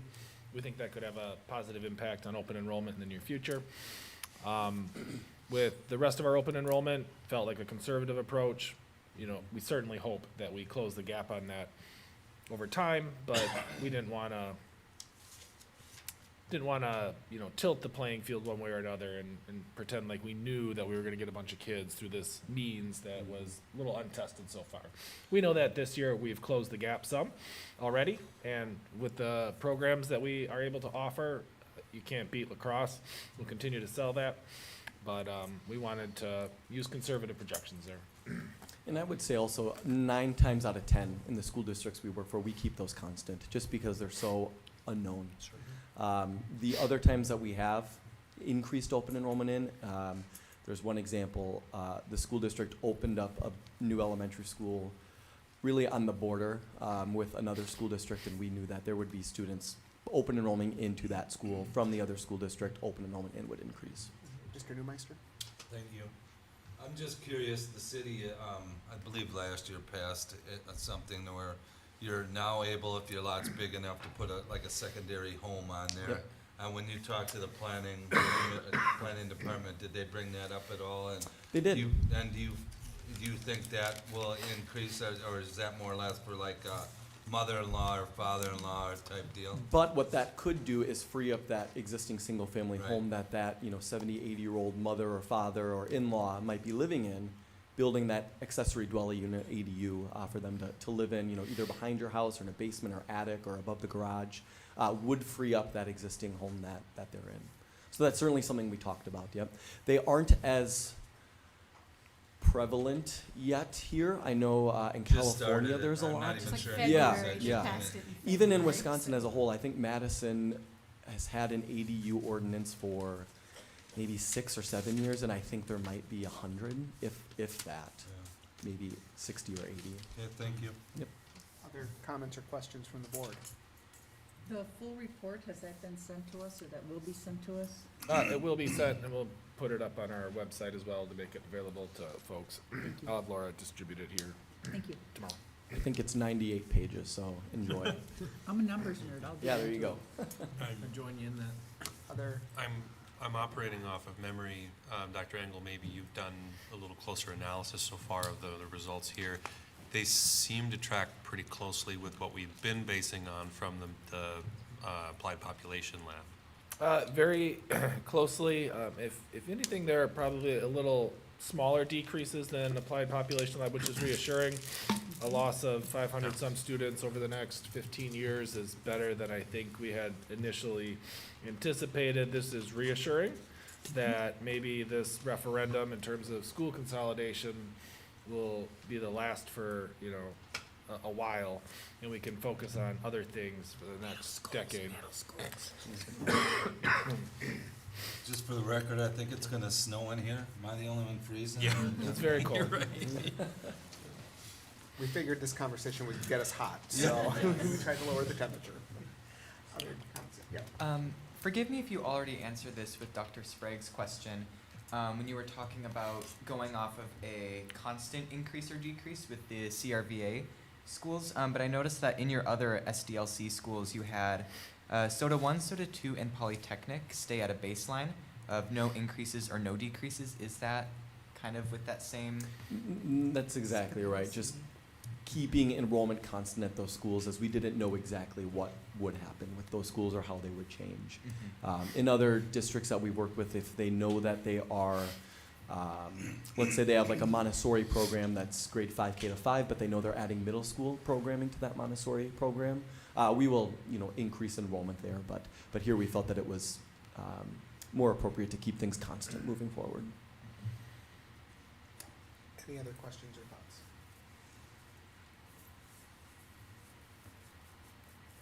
All right, hearing none, thank you so much for Thank this you. presentation. We look forward to looking at the report in detail, Thank you. and we appreciate the opportunity for you to come out to us, so thank you so much. You bet. Thanks, guys. Thank you. you.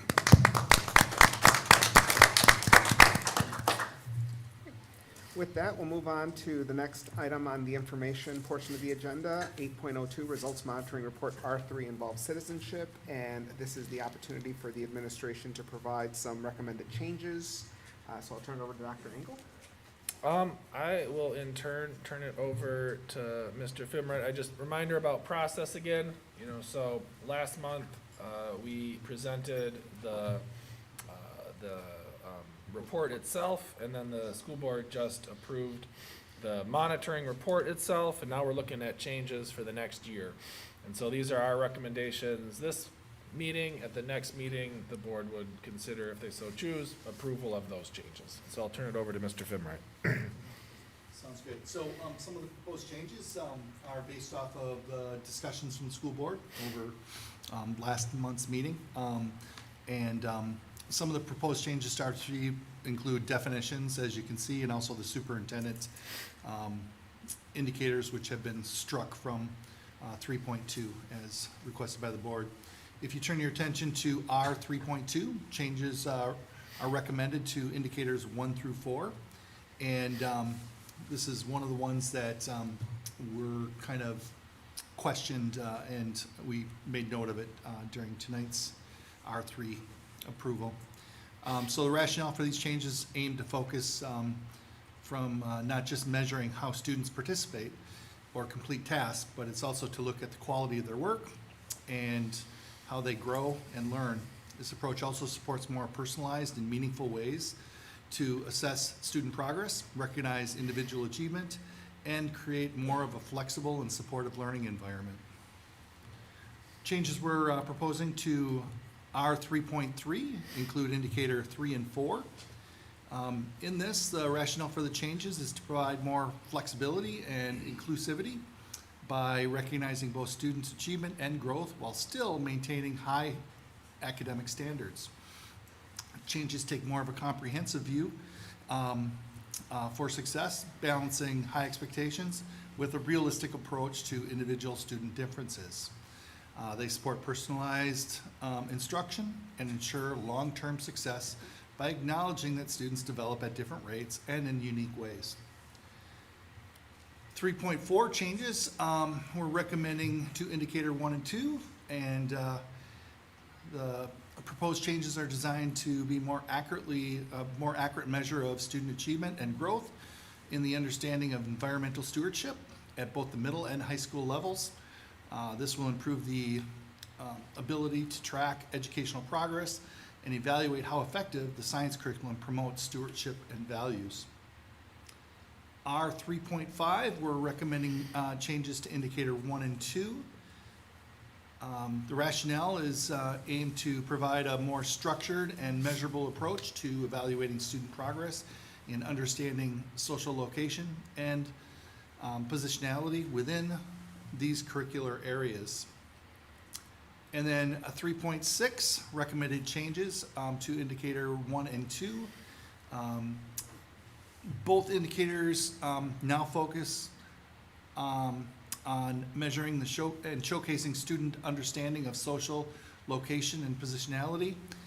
This approach will track not only awareness, but also highlight student growth with specific examples offering a more complete and clear evaluation of learning outcomes. Any questions on some of the changes that we are proposing? Questions from the board? I really appreciate the rationale behind the changes and trying to do a better job of matching what the indicator asks us for to what this kind of policy asks us to put our stamp of approval on. I'm wondering though, in this language that's repeated throughout of reasonable achievement or growth, and I'm literally just like thinking through this out loud. Is it too squishy? Is it too subjective? Could there ever be a way to not be demonstrating that? So I guess if we're looking at reasonable achievement, the standard there is the 9 people who are sitting at this board thinking, how big is this class? What percentage of that particular class is attaining at the level we expect, rather than comparing year over year growth, which was the problem with 3.2 that we just talked about, right? Growth is obvious to see, right? If growth in the percentage from one year over the next is present, that seems good. We could probably put a stamp on that. But if we're isolating an individual class and asking, are those students at that moment attaining at the levels we want, does that language let us get there? I don't know if anybody else is having quibbles about that. So what I heard from the board was the standard for results policies is reasonable progress. Reasonable progress. And what we wrote in our indicators painted the board into a corner for black and white assessments. And so our attempt here is to provide flexibility for the board to identify reasonable progress in a variety of different ways. It could be achievement, could be growth, maybe there's another pandemic, maybe there's a flood. Lots of things can happen. If you're painted into a corner on black and white indicators more than 90%, and we don't meet that, even though you feel there's a reasonable reason, then you're stuck with indicating that we've met expectations with exceptions noted again and again and again. So the challenge, I think, as we've gone back and forth on, is what's reasonable? What's a reasonable person? What does that mean? Each time we could come up with like a rationale, and the board will have to debate whether it's reasonable or not, you know, given all the factors and considerations. And so it's a conundrum. If you don't want black and white, then you gotta go with squishy stuff. Right. And if you don't feel comfortable with squishy stuff, then you're gonna probably run into lots of problems year over year with those performance benchmarks. I think what I do like about that language is it puts the burden on the board to have that discussion about what are we expecting right now, and that will change as boards change year after year. And I think the challenge, obviously, is the beauty of that ability to change over time is positive for the board members to define what they want. I think the challenge for the administration is trying to hit the bullseye when that changes year after year. So, yeah. I like the change from awareness over the prior year, because it always felt a little strange to compare this year's 11th graders to last year's 11th graders when we were looking at those things. I can imagine an assessment here that would have like a pre and post element to it, where at the beginning of the year, you could ask students to write about what they knew about how sexism had intersected with their lives, or racism or something like that, and then they could have another one after a unit of study, and they could demonstrate reasonable achievement, right, or growth, that wouldn't be comparing this set of 30 students to a completely different set of 30 students. comparing them to maybe themselves. had a different unit, you know, and also a different assessment. I don't know. That is the part of the indicator that always, you know, stuck with me a little bit, because I was like, well, I mean. And again, I mean, I think even with your example, Dr. Garcia, it's giving it a little bit more structure, Yes. right, to what the board is looking for, which then provides the administration a better vision of what they are supposed to be providing, versus if we don't have something like that, Yeah. then it changes every year, and then how does the administration meet the requirements that the board is setting if it changes all the time? Yeah. So, I mean, but I'm with you, I really like that idea of like, are we comparing these students to themselves? Right. And then, Are we looking measuring at their that growth Right. and understanding, versus- or are yeah. we measuring whether these 10th graders understand it better than than the previous last 10th year's 10th graders, or the graders? last 3 years of 10th graders. Yeah, and you Right. could see how, like, people who were in 10th grade when George Floyd was murdered would have a different score on these kinds of things than maybe 10th graders 10 years before then, right? Right. Like, there are things outside the school's control when you're comparing different groups of people instead of looking at a student's own growth and understanding. And I think you indicated that the onus is on the board to debate the reasonable. The onus is also on administration to present something that demonstrates reasonable growth. Yeah. Right. And it could be a little bit different each year, and it Yeah. could be more based on, you know, within year growth. We seek things that kind of transcend time so that we can look at trends and those sorts of things for sure. but maybe over time we find that in this year, because of a thing happened, this can demonstrate reasonable growth. And we use it for a couple of years, and then maybe we switch to something else because this thing happened. Our goal will be some level of continuity, so the board can continue to see growth year over year, and, you know, maybe work towards comparing where did a freshman start and a senior end in the same cohort, as opposed to just comparing freshman to freshman to freshman, which is a little less fair. Will we have squishy in an indicator? Just curious. Well, that is a Seems to technical be the term. word. I like it. No, Scott, I could write that in. I think the board just needs to continue growing with its comfort level and not always agreeing with administration's assessment of what's reasonable. Because we haven't always agreed, and there's been some, I mean, I remember the first year I started, there was a lot of debate about, well, it says reasonable, that basically opens the door for anything. Right. And that doesn't always feel very good, so while there sometimes are variances that are explainable, that causes administration to deem an assessment reasonable progress, we may not agree because we're looking for something else, and that's okay. Nothing to shy away from. And I think Dr. Garcia's idea about like a pre and post type assessment, again, situating our work within an individual cohort, it changes the nature of growth year over year. It's growth within this group of students and what they're doing within the year. It's not growth. It's not growth in a situation where we know we're looking at smaller class sizes as well, where those percentages will necessarily be skewed year over year too. So. Well, and I admit, I'm like approaching it as like, if I were an English teacher and my district asked me, will you demonstrate this? What I would do in my classroom to make it happen. But the thing is, but I think when teachers do that work, are asked to do that work and complete it, then one of the things that happens is that year over year, they carry successful things to the next year. And so you end up getting that year over year growth that the board is more interested in, the long view, right? But it starts with those in class, within cohorts. Takes quite a significant amount of time to It have does. that reliability factor in there, that this does demonstrate this. I mean, people study for years to say, is this measure significant or is it not? There's a phrase that we sometimes use, you know, with squishy things, which is crude measures of the right things.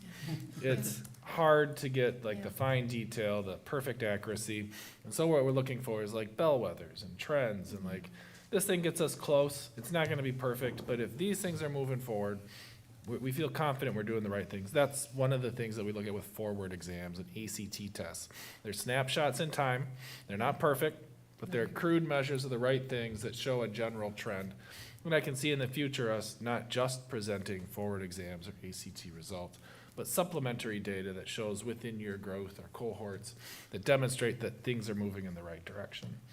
So supplementing some of those squishy things with like, hey, this is some facts for this year. This is, we saw this. They used to refer to that as dipsticking. The worst. Other thoughts or comments?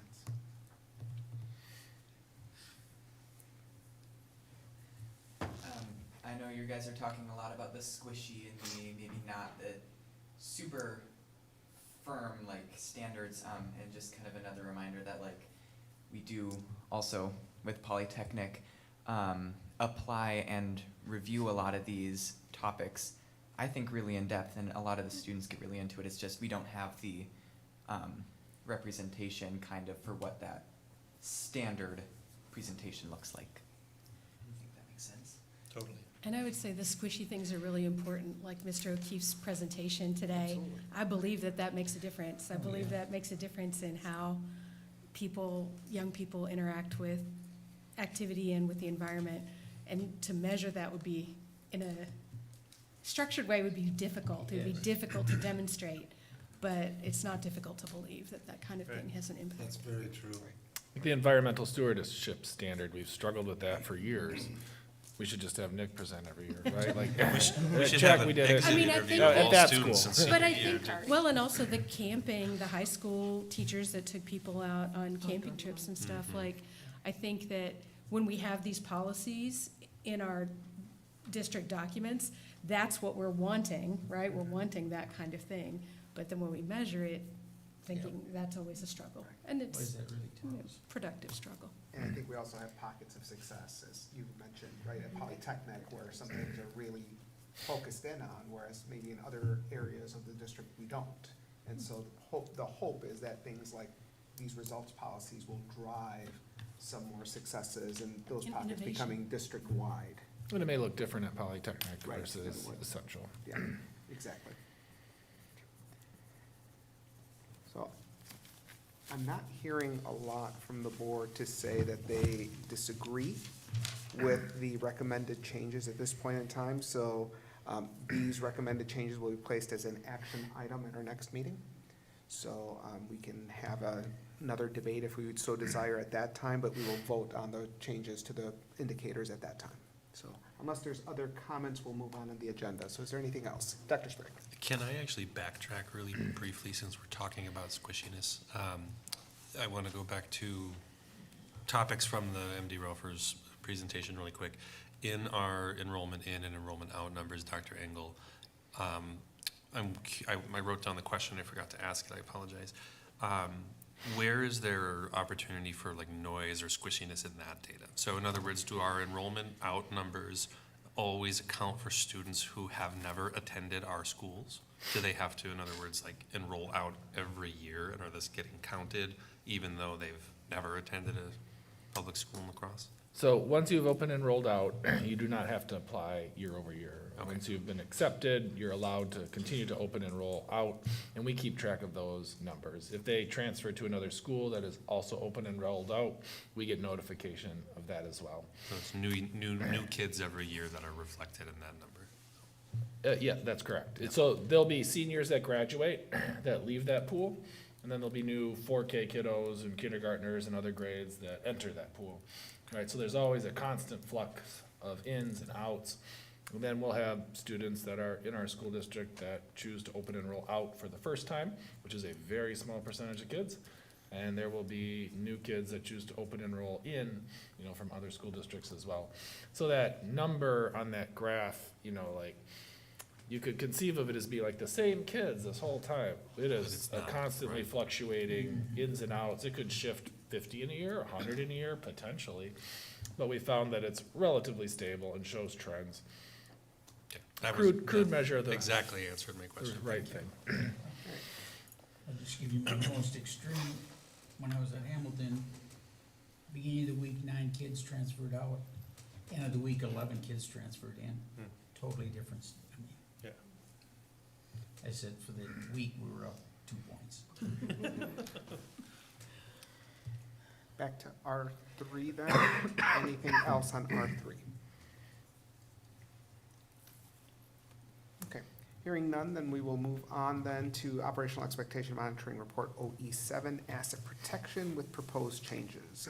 Dr. Engel? I'll turn it to you. Ms. unless- Sprang went through this with a fine tooth comb Surprise, surprise. and did what we usually do, which was remove our interpretations, update our definitions. And I don't believe there's a change to an indicator in here. So it's mostly just the same administrative changes that we've been focused on. Anything you would like to add, Ms. Sprang? No, just that asset protection is more than having insurance. It is mitigating risk every day through processes and procedures, so. So with that, any questions or comments on OE7 and the proposed or recommended changes? I have a question about 7.2, if I can. Sure. In the addition there of protecting shall mean keep safe from harm, and I'm looking for that definition in the indicators. Only in the policy statement itself. Right, Those were the words we're doing our best. okay. With that definition, given the fact that it's impossible to, with 100% success, keep people from harm, are we opening ourselves to liability with that language? I don't think so. There's no promise embedded in there. It's just the definition of what protecting means.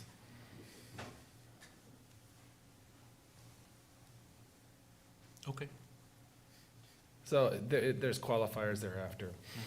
In an amount that is reasonable for school districts of comparable size and I mean, character. that applies to the, the amount of coverage, if we're talking about protecting. So the insurance coverage is, Protecting board members. the insurance Okay. coverage is what's protecting board members. Got it, okay.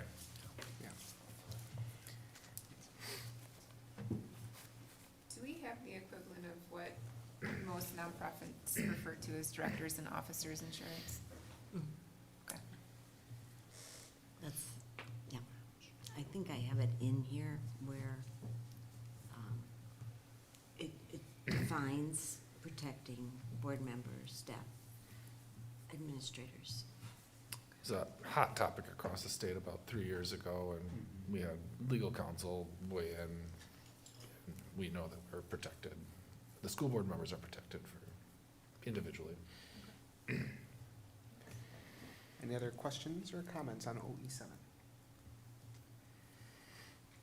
Okay, I'm not hearing any concerns on what has been presented. So again, just like R3, this will be at our next board meeting in order for us to vote on the recommended changes.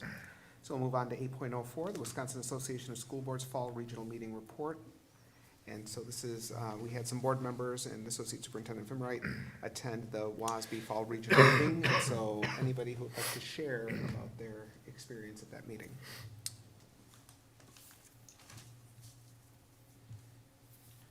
I can. Okay. I appreciate this board participating to that, Second that. and how well we're organized, and, I have a new perspective. Mr. We Minkus? stay on task. We try.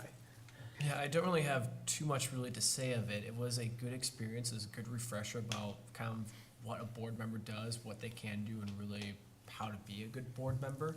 I found it a lot better as a way just get it, for me, I found it really eye-opening talking to the other board members from across the region who are also going to referendum. We talk a lot about how schools constantly go to referendum due to financial changes. So it was really good talking to other people and knowing their experience of their different referendums, their different approaches with them. But other than that, I can't really think of too much else to say that as of now about.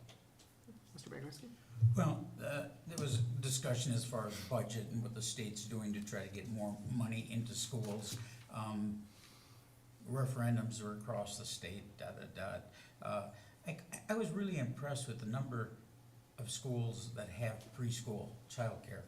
I mean, just unbelievable. I thought that was kind of a rare exception, and it's not. It was almost the opposite. The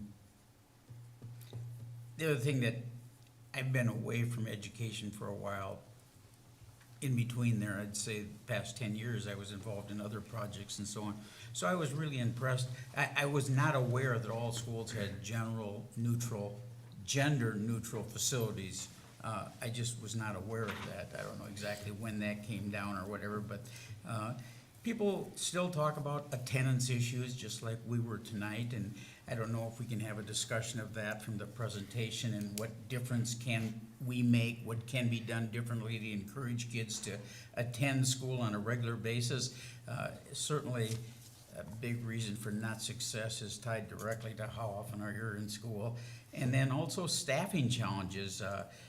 People are still looking for this 8th grade person, teacher or whatever, so we're not alone, we're all in this together, and the only really solution, and I don't see how we get there, but maybe we need to look there, and that is start paying some students tuition, so that when they go through 4 years of college, then they have to give you back 5 years of work or something to that effect. My son works as an engineer in Omaha, Nebraska, and in order to get his master's degree paid for by the company, he has to now commit 5 years of his life to that company, and then they paid off his master's degree bill. So maybe we need to somehow investigate things like that to encourage more people to come into education.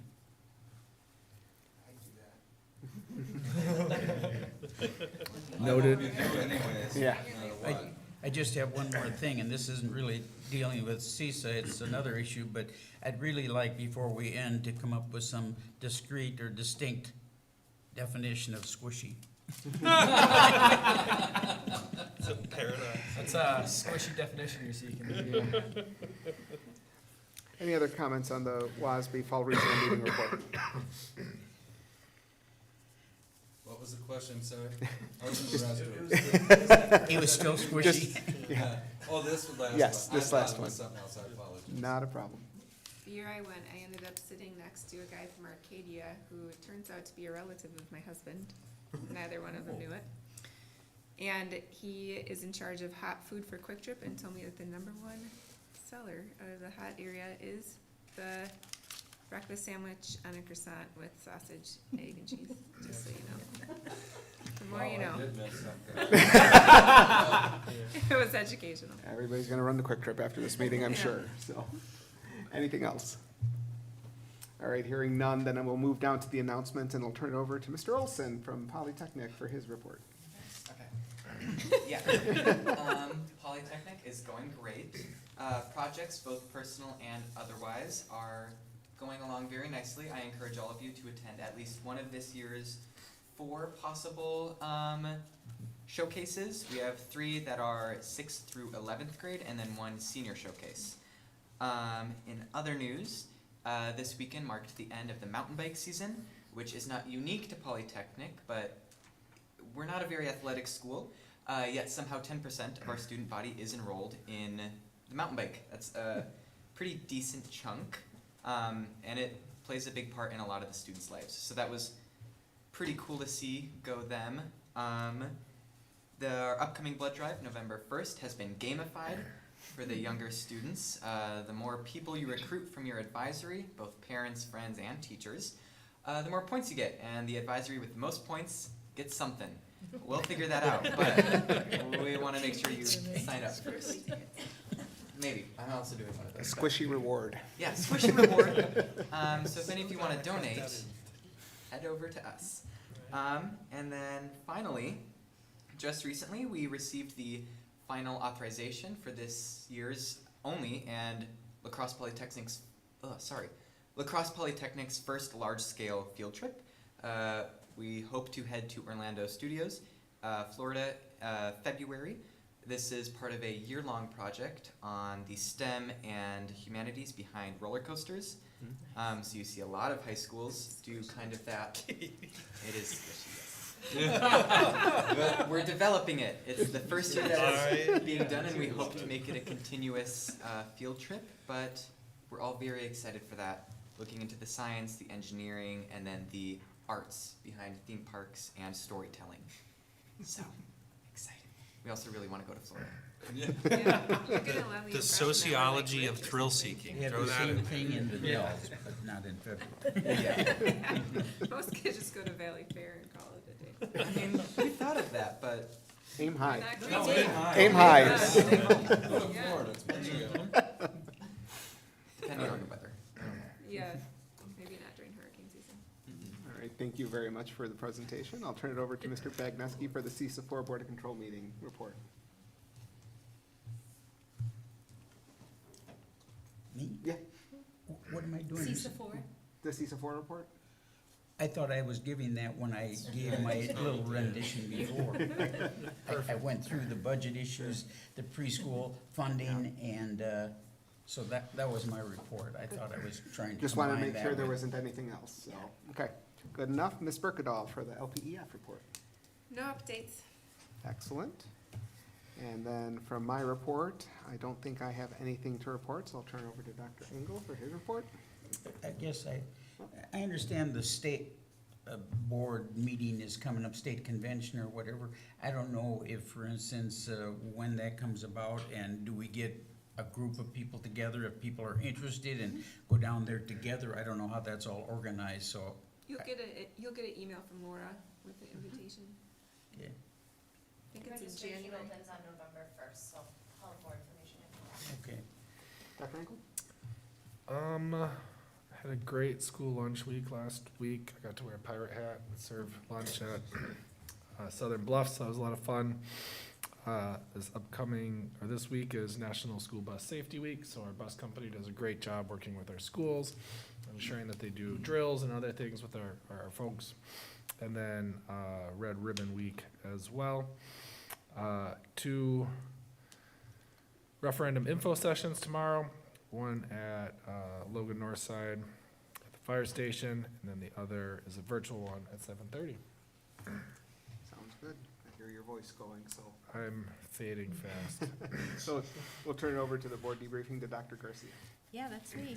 I thought this was a great meeting, and we all did really well. Good job, everybody. But especially the presentation from Summit Elementary. I love it that we start off with the school showcases. They're just my favorite thing about teaching and my favorite thing about, to hear about from teachers about what they're doing. I thought there were great questions about the calendar extension, really thinking through what the impact of that would be, both on our budget, but on, students and stuff like that. Good discussion on reasonable progress, which I think we'll always discuss, as long as we're being reasonable.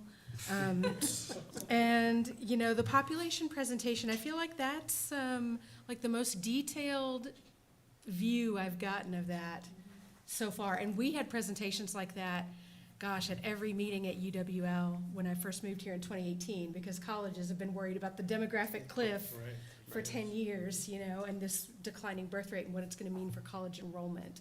And that was still sort of, I guess maybe because it was so concrete and specific to La Crosse School District, made better sense to me. I know thinking about building housing and what kind of housing houses students, produces students in their language, is really worth thinking about as we consider like the challenges that we are facing here and the referenda we're trying to get passed to address those. So, yeah,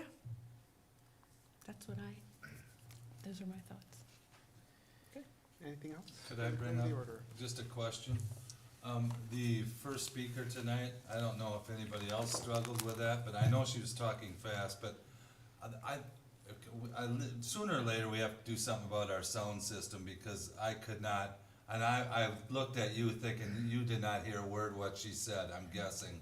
And I know I struggled hard, I looked straight at her to try to catch it, but I don't know if there's a surround sound system, maybe if we can get some back here or something that would help us. I know she was away from the speaker a little bit too, and she was talking fast, but, I missed a lot, and I don't feel I did her justice, because, I just didn't understand what she was even getting at for most of the part. Yeah. It was a good reminder that like our truancy and our mandatory reporting procedures, that those are things we always need to think about in the protection of students. I think maybe the best thing we can do, given the situation, is Ms. Steigerwald reaching out to the speaker and seeing if we could get a written document, Statement, like yeah. her actual comments that she Yeah, read I was from, actually gonna that we ask for could that, then so. share with the board.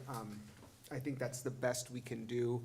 I think maybe I can do a better job of ensuring people are speaking into the microphone, adjusting the microphone for that, but I just don't know that there's much more that we can do past that. But if we could reach out to the speaker. I would also offer up that, Mr. Bagneski raised the issue in terms of just like hearing and being able to access everything. It's a concern we've had from community members in our audience as well. Dan has been great to kind of look into a system that we could purchase to ensure that we have equal access to our school board meetings for folks at the table and out in the audience. Right now, what we want to do is make sure that it's portable and mobile. We may not be here always, so we want to be able to bring it with us. And also, we only have board meetings twice a month. Being able to use it in other settings for a play or something else, can we plug it into other systems so that we can use it across the district to benefit folks that are info sessions, exactly, making it portable.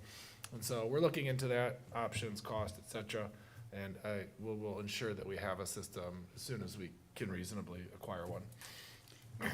And just, if more of us could speak right into the mic. Sure. All right, anything else for the good of the order? If not, then we are adjourned. Thank you, everybody. Yes.